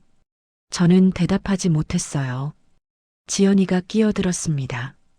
할머니, 엄마 정말 똑똑하세요. 시어머니는 더 이상 말씀하지 않으셨지만 표정이 좋지 않았어요. 저녁 식사 후였어요. 시어머니, 민수 씨, 저, 그리고 지연이가 거실에 앉아 있었습니다. 시어머니께서 지연이한테 말씀하셨어요. 지연아, 의사 공부 힘들지? 네, 좀 힘들어요. 근데 재미있어요. 그래. 근데 말이야. 시어머니께서 웃으시며 말씀하셨습니다. 의사 되면 뭐하니? 여자는 결국 시집가서 집안 잘 지켜야지. 저는 숨이 멎는 것 같았어요. 할머니? 응, 지연아. 할머니 말 들어봐. 내 엄마 봐. 의사했지만 결국 가정을 택했잖아. 근데 할머니, 저는 너도 커서 엄마처럼 살면 돼. 공부 열심히 해서 좋은 남자 만나고 그 남자 잘 내조하면서 사는 거야. 지연이 얼굴이 굳어졌어요. 저는 가만히 앉아 있었습니다. 입이 떨어지지 않았거든요. 의사는 그냥 스펙이야. 진짜 중요한 건 가정이지. 민수 씨가 웃으며 말했어요. 엄마 말씀이 맞아. 지연아, 내 엄마가 얼마나 훌륭하게 가정을 지키는지 봐. 저는 그 말을 들으며 생각했습니다. 나는 참아도 괜찮았다. 평생 참아도 괜찮았다. 하지만 내 딸의 인생까지 이렇게 만들어도 되는 걸까? 지연이가 저를 쳐다봤어요. 제 딸의 눈에서 무언가가 보였습니다. 실망? 아니면 안타까움? 저는 아무 말도 하지 못했어요. 그날 밤 집에 돌아와서 지연이가 제 방에 왔어요. 엄마는 후회 안 해요? 뭐가? 의사 그만둔 거요. 저는 잠시 말문이 막혔습니다. 엄마는 후회 안 해. 지연이가 있잖아. 근데 엄마, 나는 엄마처럼 살고 싶지 않아요. 그 말에 저는 눈물이 날 것 같았어요. 지연아, 내가 하고 싶은 대로 해. 엄마는 지연이 편이야. 정말요? 응. 내 인생은 내가 선택하는 거야. 지연이가 저를 안아줬어요. 그 순간 저는 깨달았습니다. 나는 내 인생을 잘못 선택했구나. 다음 주에 친정 언니 영희 언니를 만났어요. 카페에 앉아서 이야기를 나누다가 저는 처음으로 눈물을 보였습니다. 언니, 왜 그래, 수진아? 언니, 나 후회될 것 같아. 언니가 깜짝 놀라며 제 손을 잡았어요. 뭐가 후회돼? 내가 선택한 인생이. 처음에는 괜찮았어. 사랑하는 사람과 가정을 꾸리는 게 행복하다고 생각했어. 수진아. 근데 언니, 시어머니가 지연이한테 그러는 거야. 의사 되면 뭐 하냐고, 여자는 결국 집안 잘 지켜야 한다고. 언니 얼굴이 빨개졌어요. 뭐, 그게 무슨 소리야? 나는 참아도 괜찮았어. 평생 참고 살아도 괜찮았다고. 근데 내 딸까지 이렇게 살라고 하면 저는 더 이상 말을 잇지 못했습니다. 눈물이 쏟아졌거든요. 수진아, 이제 그만해. 제발. 언니, 나는 어떻게 해야 돼? 수진아, 너 진실을 밝혀. 내가 얼마나 대단한 사람이었는지. 그래야 지연이도, 그리고 너 자신도 살 수 있어. 근데 언니, 만약 그러면 모르겠어. 난 정말 못하겠어. 나는 그냥 내가 다 참으면 되는 줄 알았어. 시어머니 자존심 상하는 게 중요해? 내 딸 인생이 중요해? 저는 대답하지 못했어요. 언니가 제 어깨를 잡았습니다. 수진아, 너 지금 너 자신을 다 잃었어. 제발 깨어나. 그 말이 제 가슴에 꽂혔어요. 나는 나 자신을 잃어가고 있다. 며칠 후 시댁에 큰 친척 모임이 있었어요. 명절도 아닌데 10명 넘게 모였습니다. 저는 부엌에서 음식을 준비하고 있었어요. 식사가 시작되고 시어머니께서 말씀하셨습니다. 우리 며느리 정말 착하죠? 친척들이 웃으며 고개를 끄덕였어요. 우리 며느리 말이죠. 원래 의사였어요. 친척들이 오하는 반응을 보였습니다. 솔직히 말하면요. 처음엔 좀 걱정했어요. 저는 부엌에서 그 말을 들으며 멈췄습니다. 의사했다길래 자기 잘난 맛에 시어머니 말 안 듣는 며느리 될까봐요. 친척들이 웃었어요. 저는 가슴이 철렁했습니다. 근데 보세요. 지금은 완전히 달라졌잖아요. 시어머니는 제가 나오기를 기다리셨어요. 저는 음식을 들고 거실로 나갔습니다. 수진아, 이리 와봐. 저는 시어머니 옆에 섰어요. 다들 보세요.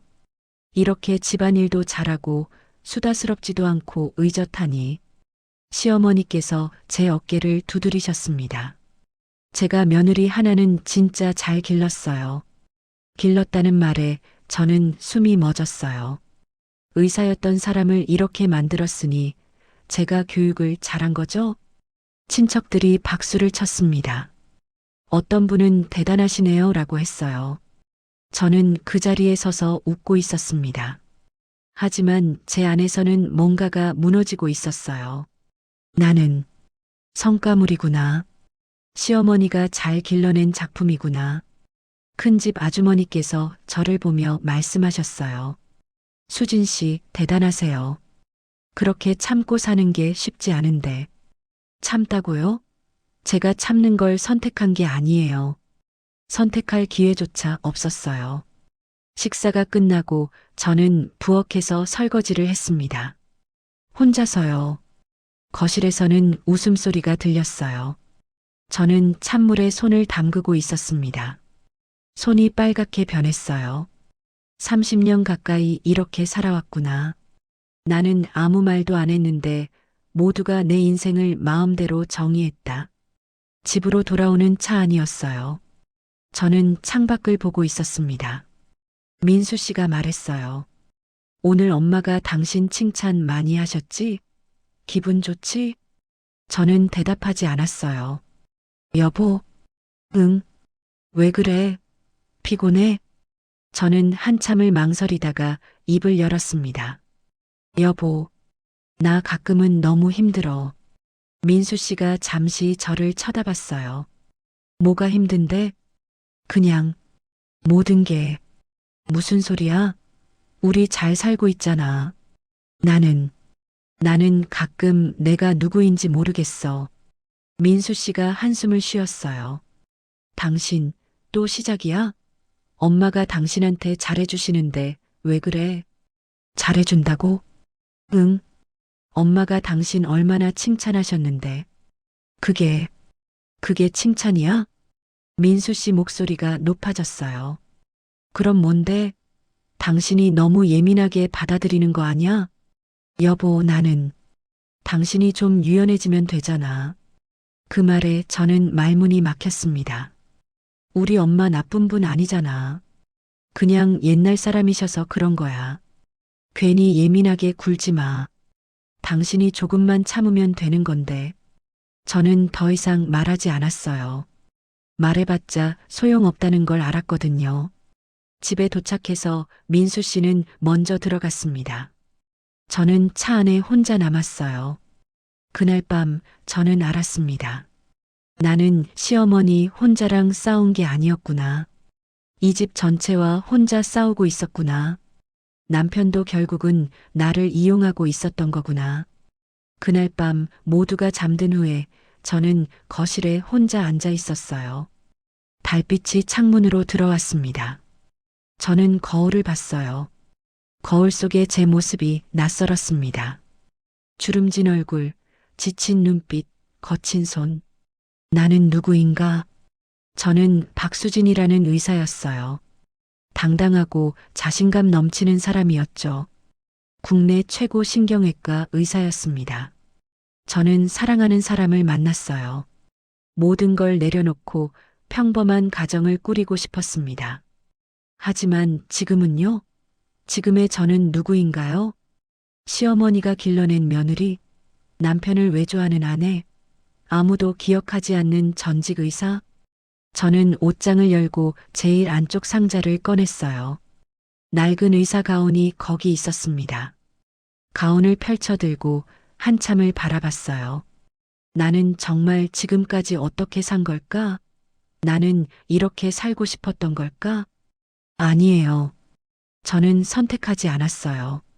시어머니는 저를 조종했어요. 저는 그냥 순응했어요. 시어머니는 제가 순종적인 며느리이길 원했어요. 남편은 제가 조용히 내조하는 아내이길 원했어요. 모두가 제게 역할을 정해줬죠. 그런데 정작 저는요? 제 목소리는 어디 갔나요? 저는 창밖을 봤습니다. 새벽이 다가오고 있었어요. 나를 찾고 싶다. 진짜 나를 찾고 싶다. 바로 그때 핸드폰이 울렸어요. 민수 씨였습니다.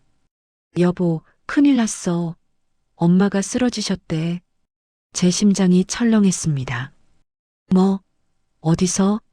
집에서. 지금 119 불렀어. 빨리 와. 저는 옷을 챙겨 입고 뛰쳐나갔습니다. 가는 차 안에서 저는 생각했어요. 이제 시작이구나. 모든 게 바뀌기 시작할 거야. 그리고 저는 알았습니다. 오늘 제 과거가 드러날 거라는 걸요. 새벽 4시였어요. 저는 차를 몰고 시댁으로 달려갔습니다. 민수 씨는 이미 먼저 가 있었어요. 현관문을 열고 들어가니 시어머니께서 거실 바닥에 쓰러져 계셨습니다. 119 구급대원들이 막 도착한 참이었어요. 어머니, 저는 시어머니께 달려갔습니다. 시어머니는 의식이 없으셨어요. 얼굴 한쪽이 축 처져 있었고 호흡이 불규칙했습니다. 뇌출혈이다. 제 의사 본능이 작동했어요. 저는 즉시 시어머니의 상태를 확인했습니다. 맥박, 호흡, 동공 반응까지요. 구급대원님, 지금 바로 병원 가셔야 해요. 뇌출혈 의심됩니다. 네, 어떻게 아세요? 제가 의사예요. 증상이 명확해요. 빨리 가셔야 합니다. 구급대원들이 놀란 표정으로 저를 봤어요. 민수 씨도 마찬가지였습니다. 저는 시어머니 옆에 무릎을 꿇고 응급처치를 시작했어요.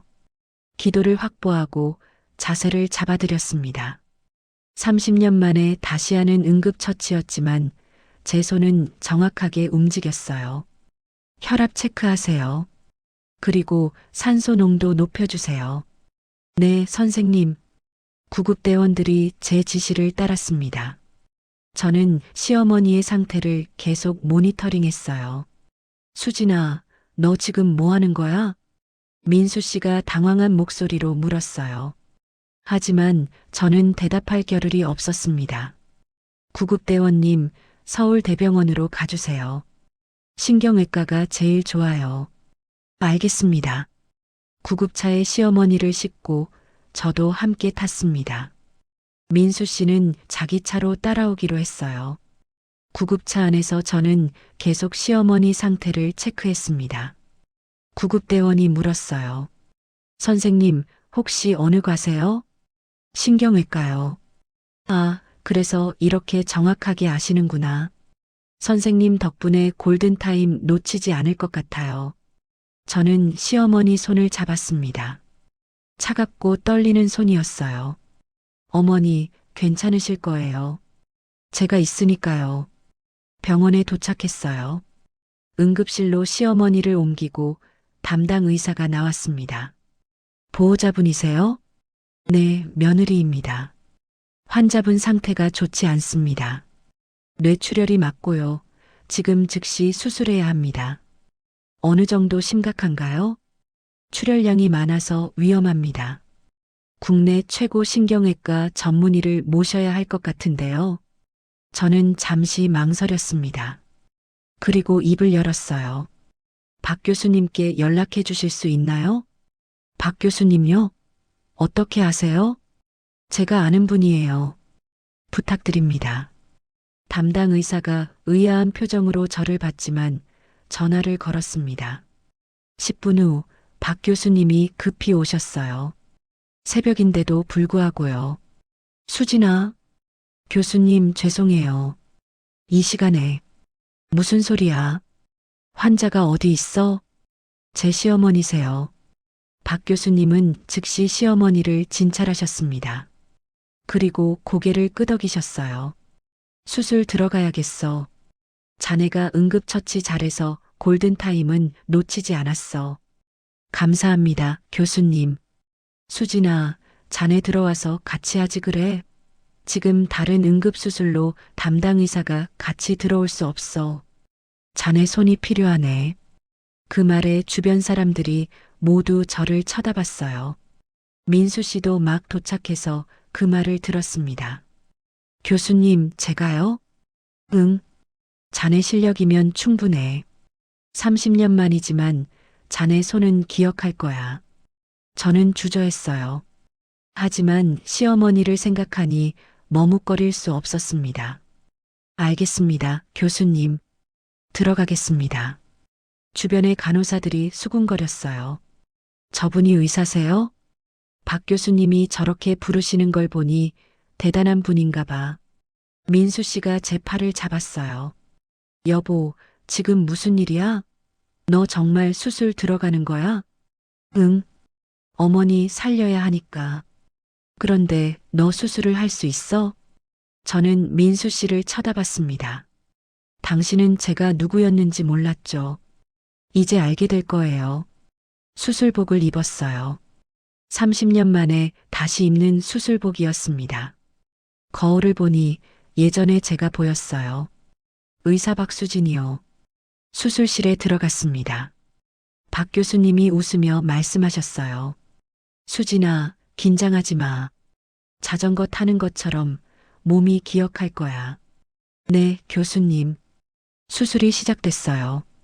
박 교수님이 집도하시고 저는 보조했습니다.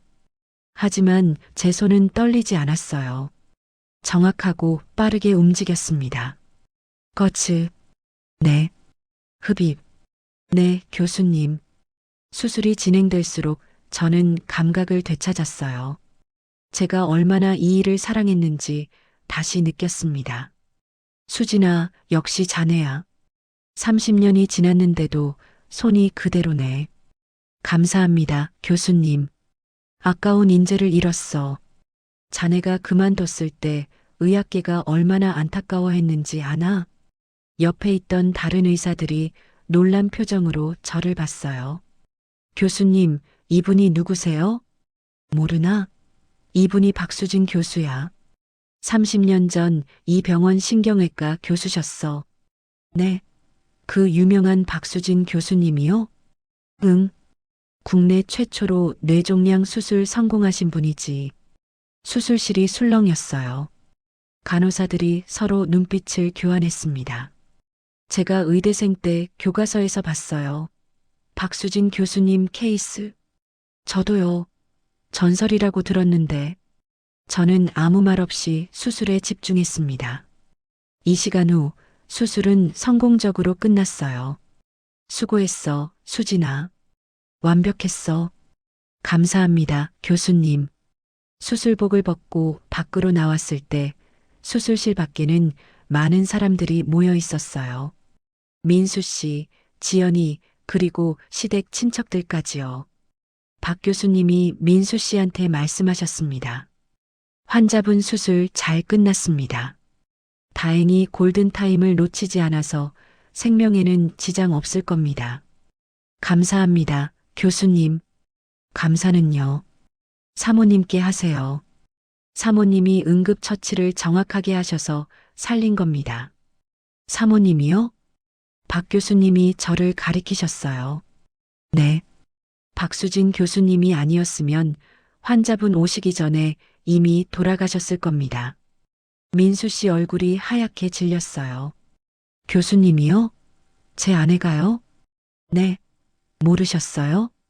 박 교수님이 의아한 표정으로 저를 쳐다보셨습니다.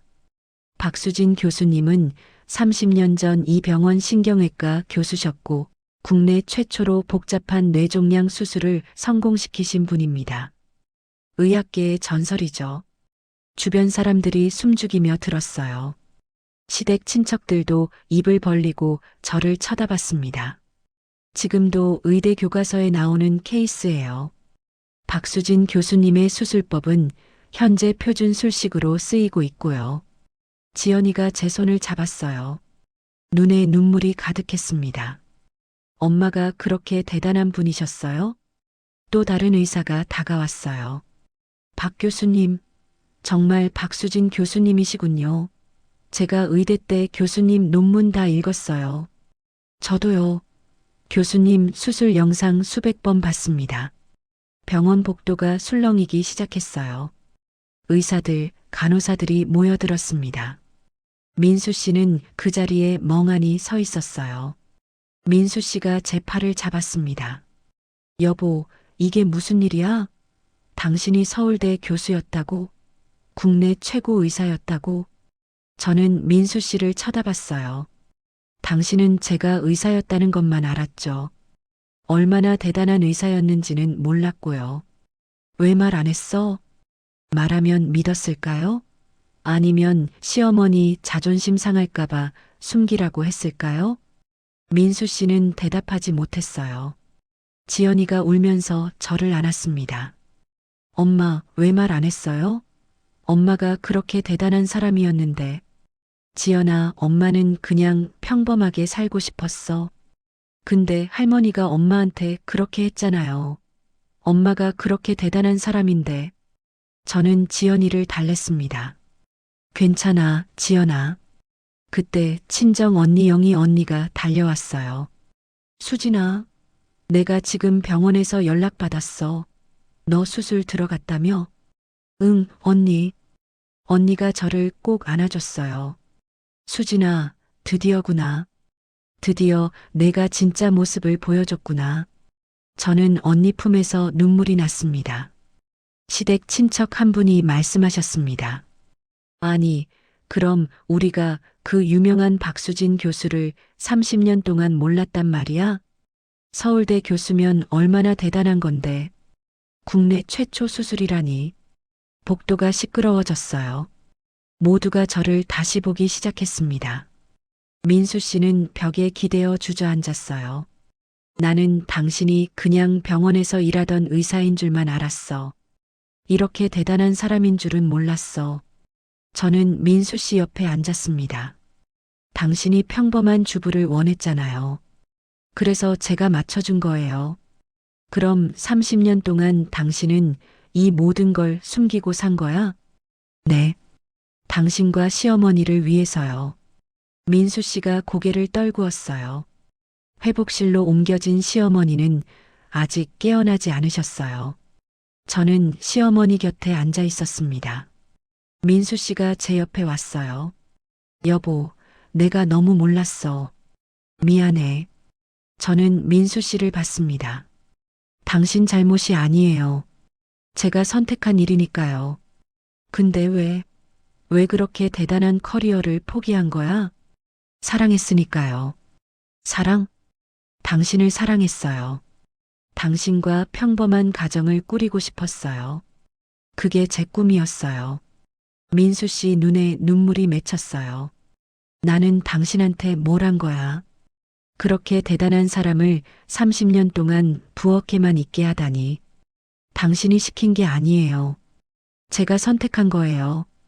근데 엄마가 당신한테 그렇게 했잖아. 당신이 그렇게 대단한 사람인데. 저는 한숨을 쉬었어요.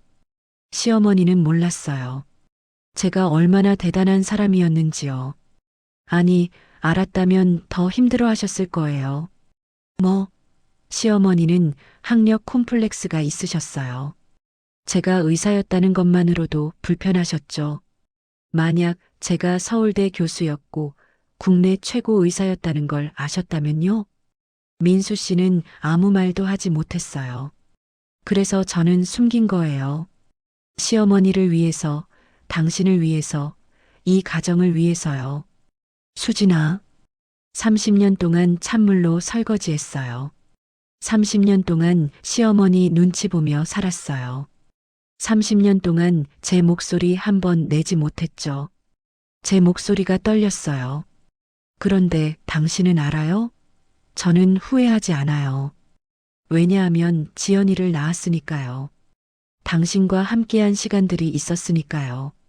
민수 씨가 저를 껴안았어요. 미안해, 정말 미안해. 나는 당신이 얼마나 희생했는지 몰랐어. 저는 민수 씨 품에서 조용히 울었습니다. 시어머니께서 깨어나셨어요. 눈을 뜨시더니 저를 보셨습니다. 수진아? 네, 어머니. 괜찮으세요? 시어머니는 천천히 주변을 둘러보셨어요. 병실이었습니다. 내가 어떻게 된 거니? 쓰러지셨어요. 뇌출혈이셨고요. 수술 받으셨어요. 수술? 네. 박 교수님께서 해주셨어요. 담당 간호사가 들어왔어요. 환자분, 정말 다행이에요. 며느님이 응급처치를 정확하게 하셔서 목숨을 구하셨어요. 수진이가? 네. 며느님이 의사시잖아요. 그것도 신경외과 교수셨다면서요? 시어머니 얼굴이 굳어졌어요. 교수라고? 네. 박수진 교수님, 정말 유명하신 분이시던데요. 의대 교과서에도 나온다면서요? 간호사가 나가고 시어머니는 저를 빤히 쳐다보셨어요.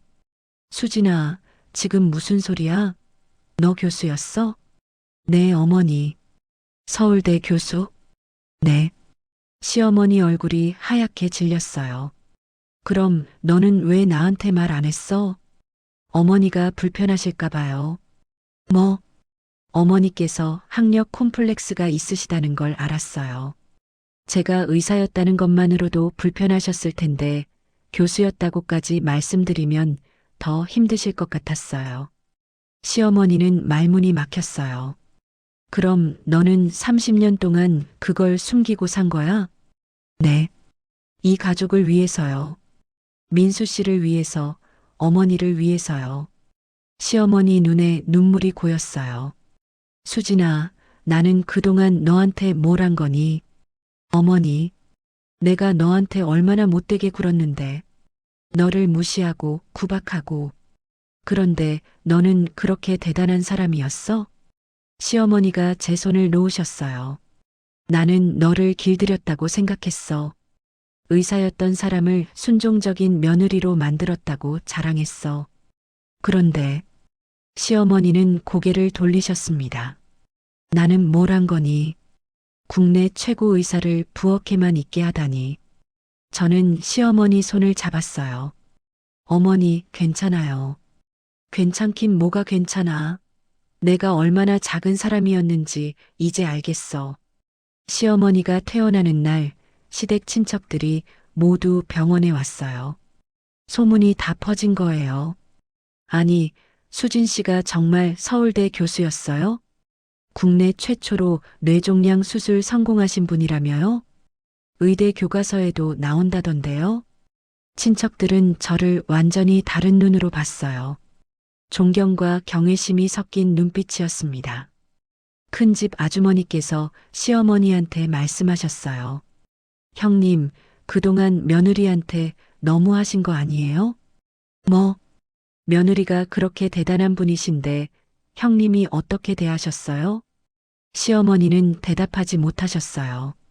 찬물로 설거지하게 하고 공개적으로 길들였다고 자랑하고 며느리분이 얼마나 참으셨겠어요. 다른 친척분도 거들었습니다. 맞아요. 수진 씨가 서울대 교수셨으면 얼마나 대단한 분이신데 그런 분한테 어떻게 그렇게 하셨어요? 시어머니 얼굴이 빨개졌어요. 수치심과 죄책감이 섞인 표정이었습니다. 저는 몰랐어요. 며느리가 그렇게 대단한 사람인 줄. 그래도요. 의사였다는 건 아셨잖아요. 시어머니는 고개를 떨구셨어요. 평소에 높이 쳐들고 다니시던 고개를요. 저는 조용히 시어머니 옆에 섰습니다. 어머니, 괜찮아요. 다들 몰랐던 일이에요. 하지만 친척들의 시선은 달라졌어요. 시어머니를 보는 눈이 곱지 않았습니다. 형님이 며느리한테 미안하다는 말은 하셨어요? 저는 그리고 며느리 덕분에 목숨 구하신 거잖아요. 감사하다는 말은요? 시어머니는 눈물을 흘리셨어요. 평생 강하게 사셨던 분이 무너지는 순간이었습니다. 저는 친척들한테 말했어요. 다들 그만하세요. 어머니께서 지금 힘드세요. 수진 씨, 당신은 정말. 큰어머니께서 제 손을 잡으셨어요. 정말 대단한 사람이에요. 용서까지 하다니. 저는 웃으며 대답했습니다.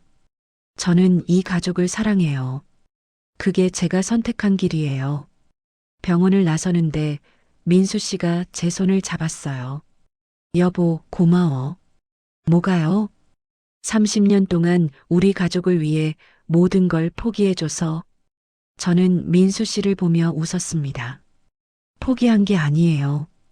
다른 걸 선택한 거예요. 지연이가 제 다른 손을 잡았어요. 엄마, 이제는 엄마가 하고 싶은 거 하세요. 엄마 인생 사세요. 저는 하늘을 올려다봤어요. 파란 하늘이 보였습니다. 그래, 이제는 내 인생을 살아보자. 30년 만에 처음으로 저는 자유로웠습니다. 시어머니께서 퇴원하시고 일주일이 지났어요. 저는 매일 시댁에 가서 간병을 도와드렸습니다. 민수 씨는 회사를 쉬고 어머니를 돌봤고요. 어느 날 오후 시어머니께서 저를 부르셨어요. 수진아, 잠깐 이리 와봐. 네, 어머니. 저는 시어머니 방으로 들어갔습니다. 시어머니는 침대에 앉아 계셨어요. 앉아봐. 저는 시어머니 옆에 앉았습니다. 시어머니는 한참 동안 말씀을 안 하시더니 천천히 입을 여셨어요. 수진아, 미안하다. 어머니, 정말 미안해. 내가 30년 동안 너한테 얼마나 못되게 굴었는데.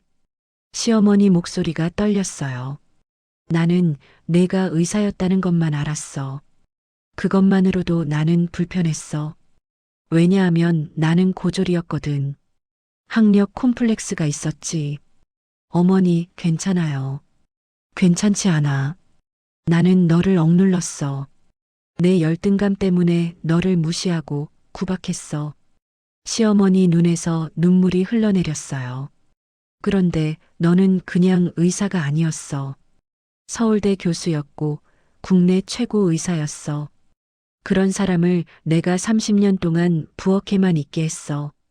어머니, 제가 선택한 일이에요. 아니야. 너는 선택권이 없었어. 내가 너한테 선택권을 주지 않았어. 시어머니께서 제 손을 잡으셨어요. 찬물로 설거지하게 하고 내 생일도 안 챙기고 친척들 앞에서 너를 길들였다고 자랑하고 나는 얼마나 작은 사람이었는지. 어머니, 수진아, 용서해줘. 제발 용서해줘. 저는 시어머니를 꼭 안아드렸습니다. 어머니, 전 이미 용서했어요. 정말? 네. 어머니도 힘드셨던 거 알아요. 학력 콤플렉스, 열등감, 그런 것들이 어머니를 힘들게 했던 거죠. 시어머니는 제 품에서 한참을 우셨어요. 며칠 후 시어머니께서 가족들을 거실로 모으셨어요. 민수 씨, 저, 그리고 지연이까지요. 다들 들어봐. 어머니가 할 말이 있어. 시어머니는 천천히 말씀하셨습니다. 나는 고졸이야. 시집 올 때도 그게 콤플렉스였어. 민수 씨가 놀란 표정으로 어머니를 봤어요. 자존심 때문이었지. 내가 배운 게 없으니까 뭔가 대단한 척하고 싶었어. 시어머니께서 저를 쳐다보셨어요.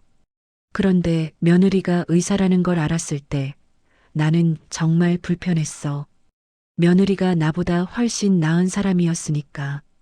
어머니, 그래서 너를 억눌렀어. 너를 평범하게 만들고 싶었어.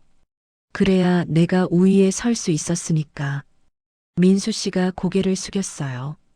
나는 정말 최악의 시어머니였어. 며느리의 인생을 망쳤어. 어머니, 제 인생 망가지지 않았어요. 망가졌어. 너는 국내 최고 의사였는데 30년 동안 부엌에만 있었잖아. 저는 시어머니 손을 잡았어요. 어머니, 저는 그 30년 동안 지연이를 키웠어요. 사랑하는 남편과 함께 살았고요. 그게 제 선택이었어요. 수진아, 제가 후회하는 건 딱 하나예요. 제가 저 자신을 잃어버렸다는 거요. 박수진이라는 사람이 누구인지 잊고 살았다는 거죠. 시어머니가 고개를 끄덕이셨어요. 이제는 찾았니? 내 자신을? 네, 어머니. 이제 찾았어요. 그날 밤 시어머니 방에서 민수 씨와 시어머니가 단둘이 이야기를 나눴어요. 저는 부엌에서 설거지를 하고 있었는데 목소리가 들렸습니다. 민수 씨 목소리였어요. 엄마, 왜 그래, 민수야? 엄마, 이제부터 엄마가 힘들면 내가 할게요. 무슨 소리야? 수진이한테 맡기지 않을게요. 엄마도 나도 우리 둘이 바뀌어야 해요. 잠시 침묵이 흘렀어요. 민수야, 엄마 30년 동안 우리가 수진이한테 뭘 한 건지 이제 알겠어요. 수진이는 참았어요. 하지만 우리는 당연하게 생각했죠. 민수야, 미안해. 엄마가 미안한 게 아니에요. 나도 미안해요. 나도 수진이를 제대로 지키지 못했으니까. 저는 설거지하던 손을 멈췄어요. 민수 씨 목소리가 떨리고 있었습니다. 앞으로는 제가 할게요. 엄마 모시는 것도 집안일도요. 수진이는 이제 수진이 인생을 살게 해줄 거예요. 저는 눈물이 났어요. 민수 씨가 정말 변하고 있었습니다. 한 달이 지났어요. 시어머니는 많이 회복하셨습니다. 어느 날 오후 저는 시댁에 반찬을 가져다 드리러 갔어요. 부엌에서 설거지를 하고 있는데 거실에서 시어머니와 친척 큰어머니가 통화하시는 소리가 들렸습니다. 형님, 지연이 말인데요. 응, 지연이가 어쨌는데? 요즘 미국 연수 간다고 하더라고요. 존스 홉킨스 대학이라나 뭐라나. 아이고, 대단하네. 좋은데 가나 보네. 시어머니 목소리가 낮아졌어요. 그게 좋은 건지 모르겠어요, 형님. 솔직히 말하면요. 제 손이 멈췄어요. 여자애가 너무 멀리 나가는 게 좋을까 싶어서요. 미국까지 갈 필요가 있나 싶고. 왜? 공부하러 가는 건데. 아니, 물론 의사일도 중요하죠. 공부도 해야 하고요. 근데 말이에요, 형님. 시어머니께서 한숨을 쉬시는 소리가 들렸어요. 한국에도 좋은 대학도 많고 병원도 많잖아요. 서울대병원도 있고 삼성병원도 있고 굳이 미국까지 가야 하나요? 글쎄, 그래도 애가 하고 싶다는데. 그게 문제예요, 형님. 요즘 애들은 다 하고 싶은 대로만 하려고 하잖아요. 어른들 말은 안 듣고. 저는 설거지를 멈추고 가만히 들었어요. 그리고 있잖아요, 형님. 여자가 너무 커리어만 쫓으면 나중에 시집가기 힘들어요. 아직 젊은데 뭐. 젊을 때가 중요하죠. 지금 28인데 미국 갔다 오면 30 넘어요. 그럼 늦어요. 시어머니 목소리에 확신이 담겨 있었어요. 요즘 남자들이요. 커리어 우먼 별로 안 좋아한다더라고요. 특히 여의사 같은 경우는 더 그렇대요. 너무 독하다고. 요즘 시대가 그렇지 않아. 아니에요, 형님. 제 친구 며느리가 의사인데요. 시집살이 엄청 힘들게 한대요. 맨날 일 때문에 집에 늦게 오고 애도 제대로 못 돌보고. 저는 가슴이 답답해졌어요. 지연이도 그렇게 되면 어떡해요. 일만 하다가 결혼식이 놓치면요. 그래도 애가 원하는 거면 원한다고 다 시켜주면 안 되죠, 형님. 어른이 막아줘야죠. 할머니가 걱정돼서 하는 소리잖아요. 큰어머니께서 뭐라고 말씀하시는 게 들렸지만 시어머니는 계속 말씀하셨어요. 그리고 솔직히 말하면요. 집안 체면도 있잖아요. 손녀가 외국 왔다 갔다 하면 주변에서 뭐라고 하겠어요. 저 집 손녀 시집도 안 보내고 뭐 하나 이러겠죠. 그건 너무 옛날 생각 아니야? 남이 뭐라고 하는 게 무슨 상관이야? 옛날 생각이라니요, 형님. 사람 사는 게 다 똑같아요. 여자는 결국 시집 잘 가서 애 낳고 살림 잘하는 게 최고예요. 저는 숨이 막혔어요. 물론요, 의사도 중요하고 공부도 중요하죠. 인정해요. 근데 그것보다 더 중요한 게 결혼 아니에요? 글쎄, 아, 형님은 모르세요. 여자는 말이죠. 아무리 공부 많이 해도 결국 남편 잘 만나야 해요. 그게 인생이에요. 시어머니 목소리가 점점 커졌어요. 지연이가 미국 가서 뭐 배워봤자 결혼 못하면 다 소용없어요. 제가 수진이한테 말해서 말려야 될 것 같아요. 그래도 엄마가 반대하면 애가 서운해하지 않을까? 서운해도 어쩔 수 없죠. 나중에 할머니 말 들을 걸 하고 후회하는 것보다 지금 막는 게 나아요. 저는 그 자리에 얼어붙었어요. 그리고 있잖아요, 형님. 솔직히 수진이도 의사였는데 결국 집에서 애 키우며 살았잖아요. 그게 여자 인생이에요. 사실 제가 좀 생각해 봤는데 제가 틀린 건 아닌 것 같아요. 어쩌면 수진이도 속으로는 제게 고마워하고 있을 거예요. 뭐 실력 있는 의사라고 했지만 그게 싫으니 그만두고 결혼한 거겠지요. 지연이도 마찬가지예요. 수진이랑 지연이 일은 좀 다르잖아. 너도 후회했었던 거 아니야? 뭐가 달라요? 똑같죠. 결국 여자는 집안 지키는 게 제일이에요. 일은 남자들이 하는 거고요.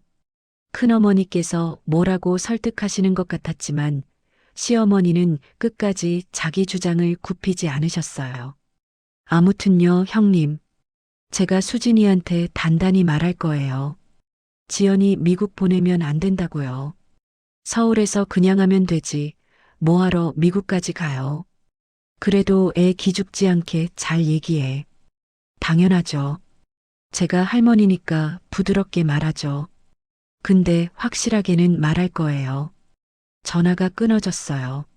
저는 그 자리에 서서 30년 전이 떠올랐습니다. 제가 들었던 말들이요. 의사 생활 힘들잖아. 가정이 우선이지. 여자는 집안 지키는 게 제일이야. 남편 내조 잘하는 게 최고야. 30년 전에 저를 부엌으로 보낸 그 말들이 이제 제 딸한테까지 향하고 있었어요. 아니에요. 이번만큼은 안 돼요. 어머님은 달라지지 않으셨어요. 후회도 없으셨어요. 그저 저 듣기 좋으라고 마음에도 없는 말씀을 하신 거죠. 여전히 저를 조종하고 계세요. 지난 30년의 고무장갑 냄새가 찬물의 차가움이 순간적으로 다시 올라왔습니다. 제 손이 떨리기 시작했어요. 하지만 이번에는 다릅니다. 이번에는 제 딸이에요. 저는 천천히 거실로 걸어갔습니다. 시어머니께서 전화를 내려놓으시고 저를 보셨어요. 어머, 수진아. 언제 왔니? 조금 전에 왔어요, 어머니. 그래, 반찬 고마워. 내가 요즘 입맛이 없는데. 시어머니는 평소처럼 웃으셨어요. 하지만 저는 알았어요. 방금 무슨 말씀을 하셨는지요. 어머니, 왜 그래, 수진아? 지금 무슨 말씀을 하신 거예요? 시어머니 얼굴이 잠깐 굳어졌다가 다시 웃으셨어요. 무슨 말? 지연이 미국 가는 거 막으시려고요. 아, 그거? 수진아, 그게 아니라. 다 들었어요, 어머니. 시어머니께서 잠시 당황하시더니 곧 진지한 표정으로 말씀하셨어요. 수진아, 앉아봐. 어머니가 너한테 할 말이 있어. 서서 들을게요. 아니야, 앉아. 이거 중요한 얘기야. 저는 소파에 앉았어요. 시어머니께서 제 맞은편에 앉으시며 말씀하셨습니다. 수진아, 내가 지연이 걱정돼서 그래. 나쁜 뜻으로 하는 말이 아니야. 어머니, 미국까지 갈 필요가 있겠니? 솔직히 말해서 한국에도 좋은 병원 많잖아. 시어머니는 정말 걱정하는 표정이셨어요. 아기가 있는 게 아니었어요. 그냥 자기가 옳다고 믿는 거였죠. 그리고 있잖아, 수진아. 지연이 이제 28이야. 슬슬 결혼도 생각해야 될 나이잖아. 어머니, 지연이는 아직이 어디 있어? 여자는 30 넘으면 늦는다니까. 미국 갔다 오면 30 넘어. 그럼 정말 늦어. 시어머니는 정말 진심으로 걱정하시는 것 같았어요. 물론 의사 일도 중요하지. 공부도 해야 하고. 어머니가 그걸 모르는 것도 아니야. 근데 말이야. 시어머니께서 제 손을 잡으셨어요. 여자는 결국 시집 잘 가야 해. 그게 제일 중요한 거야. 아무리 공부 많이 해도 결혼 못하면 뭐해? 어머니. 그리고 요즘 남자들이 커리어 우먼 안 좋아한다더라. 특히 여의사는 더 그렇대. 너무 독하다고. 저는 말이 나오지 않았어요. 어머니가 지연이 잘 되라고 하는 소리야. 미국 보내지 말고 서울에서 그냥 일하게 해. 그리고 좋은 남자 소개시켜줘서 결혼시켜. 시어머니는 정말로 이게 지연이를 위한 길이라고 믿고 계셨어요. 수진아, 너도 의사였잖아. 근데 결국 집에서 애 키우며 살았어. 그게 여자 인생이야. 지연이도 마찬가지야. 그 말을 들었을 때 저는 알았습니다. 30년 동안 제가 참았던 모든 것들이 이제 제 딸한테 반복되려 하고 있다는 거요. 바로 그때 민수 씨가 퇴근해서 들어왔어요. 분위기가 이상하다는 걸 눈치챘는지 물었습니다.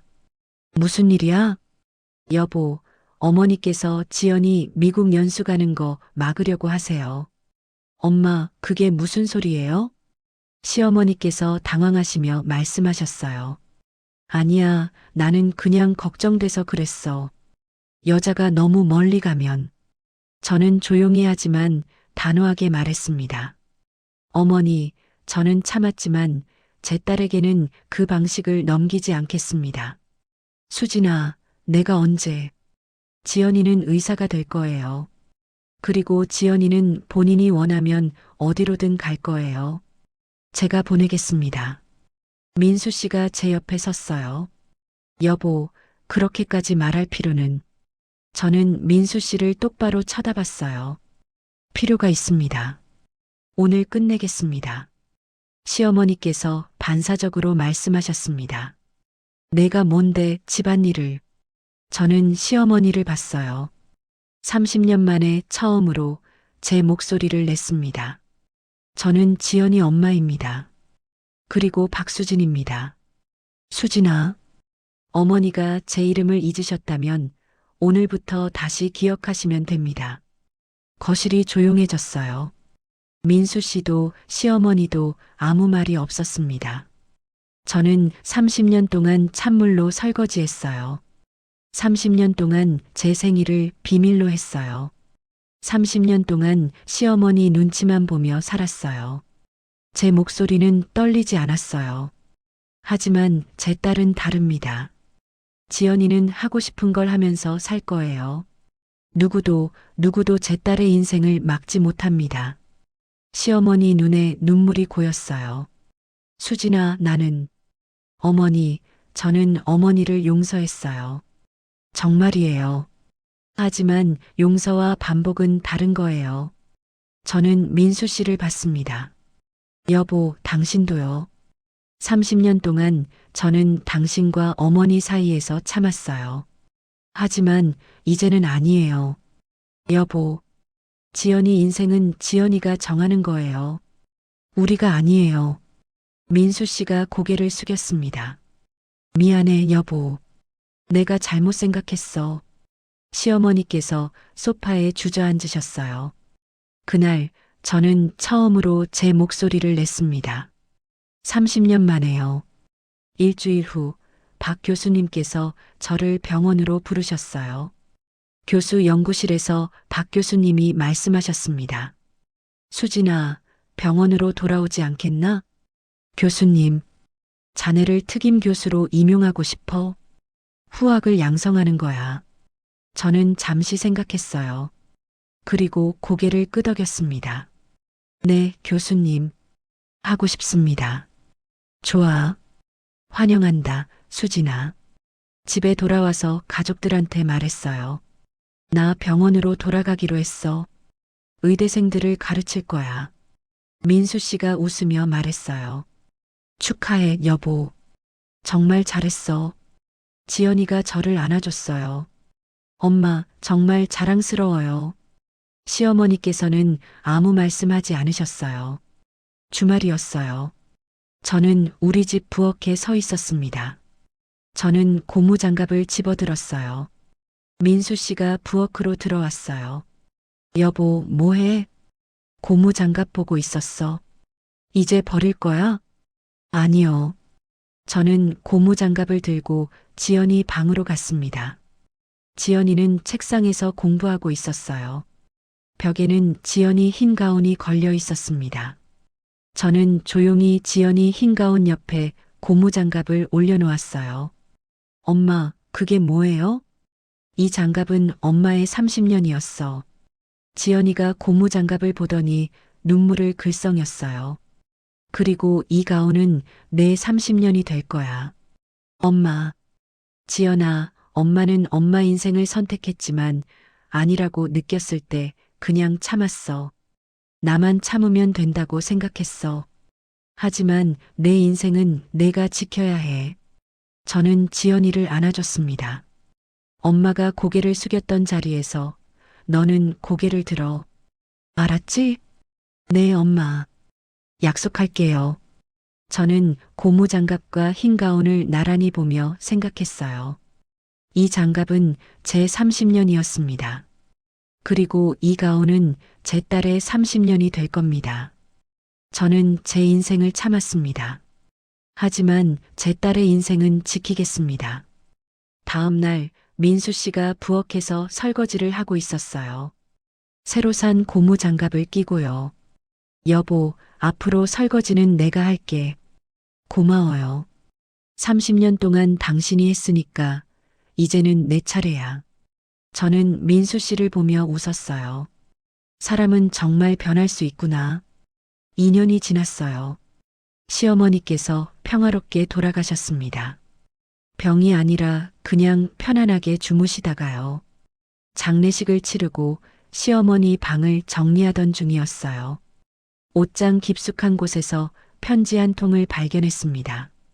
봉투에는 수진이에게라고 적혀 있었어요. 저는 편지를 열어봤습니다. 수진아, 이 편지를 읽고 있다면 아마 내가 세상을 떠난 후겠지.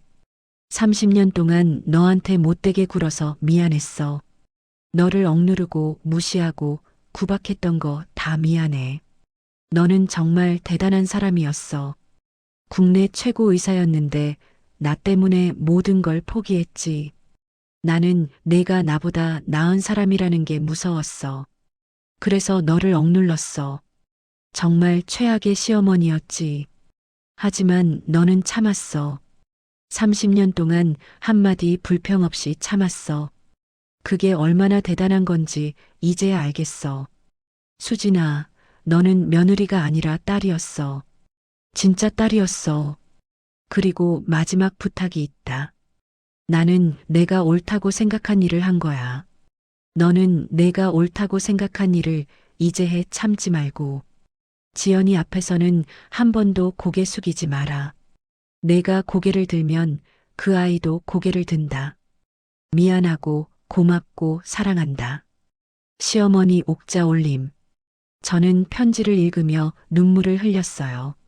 민수 씨가 제 옆에 와서 편지를 함께 읽었습니다. 여보, 엄마가 정말 변하셨구나. 응, 사람은 변할 수 있어. 저는 편지를 가슴에 안았어요. 어머니, 이제야 우리 서로를 이해한 것 같아요. 고개를 들고 살겠습니다. 약속드릴게요. 3년 후, 저는 서울대학교 의과대학 강당에 서 있었어요. 신입생 환영식이었습니다. 저는 특임 교수로서 축사를 하게 됐고, 안녕하세요, 여러분. 저는 신경외과 특임 교수 박수진입니다. 박수 소리가 울렸어요. 저는 여러분께 한 가지 말씀드리고 싶습니다. 인생에서 포기는 끝이 아니라는 것입니다. 학생들이 집중해서 들었어요. 저는 40년 전 이 대학을 졸업하고 의사가 됐습니다. 그리고 30년 전 모든 걸 내려놓고 평범한 주부가 됐죠. 왜요? 사랑 때문이었습니다. 사랑하는 사람과 가정을 꾸리고 싶었어요. 후회하세요? 아니요. 그 30년 동안 제 딸을 키웠고 가족과 함께 했으니까요. 저는 학생들을 천천히 둘러봤어요. 하지만 저는 나 자신을 잃어버렸었습니다. 그리고 다시 찾았죠. 어떻게요? 제 딸의 인생을 지키는 순간 제 인생도 지킬 수 있었습니다. 저는 강단에서 학생들을 바라봤어요. 여러분, 인생은 길어요. 포기는 끝이 아니라 또 다른 시작입니다. 고개를 들고 사세요. 여러분이 고개를 들면 여러분 뒤에 오는 사람들도 고개를 듭니다. 학생들이 일어나서 박수를 쳤어요. 강의를 마치고 강당을 나서는데 지연이가 기다리고 있었어요. 이제 지연이는 전공의 2년차가 됐습니다. 엄마, 강의 정말 감동적이었어요. 고마워, 지연아. 엄마, 나 다음 달에 미국 가요. 존스 홉킨스 연수요. 그래, 잘 다녀와. 엄마 덕분이에요. 엄마가 그날 할머니한테 말씀하셨잖아요. 그때 정말 멋있었어요. 저는 지연이 손을 잡았습니다. 지연아, 내 인생은 내가 사는 거야. 누구도 막을 수 없어. 네, 엄마. 저는 고개 들고 살 거예요. 엄마처럼요. 우리는 함께 병원 정원을 걸었어요. 따뜻한 햇살이 비추고 있었습니다. 저는 생각했어요. 나는 70년을 살았다. 40년은 의사로, 30년은 주부로, 그리고 이제 다시 의사로. 나는 고개를 숙이고 살았다. 하지만 이제는 고개를 들고 산다. 그리고 내 딸도 고개를 들고 살 것이다. 창밖으로 따뜻한 봄바람이 불어왔습니다. 저는 미소 지으며 앞으로 걸어갔습니다. 고개를 들고요.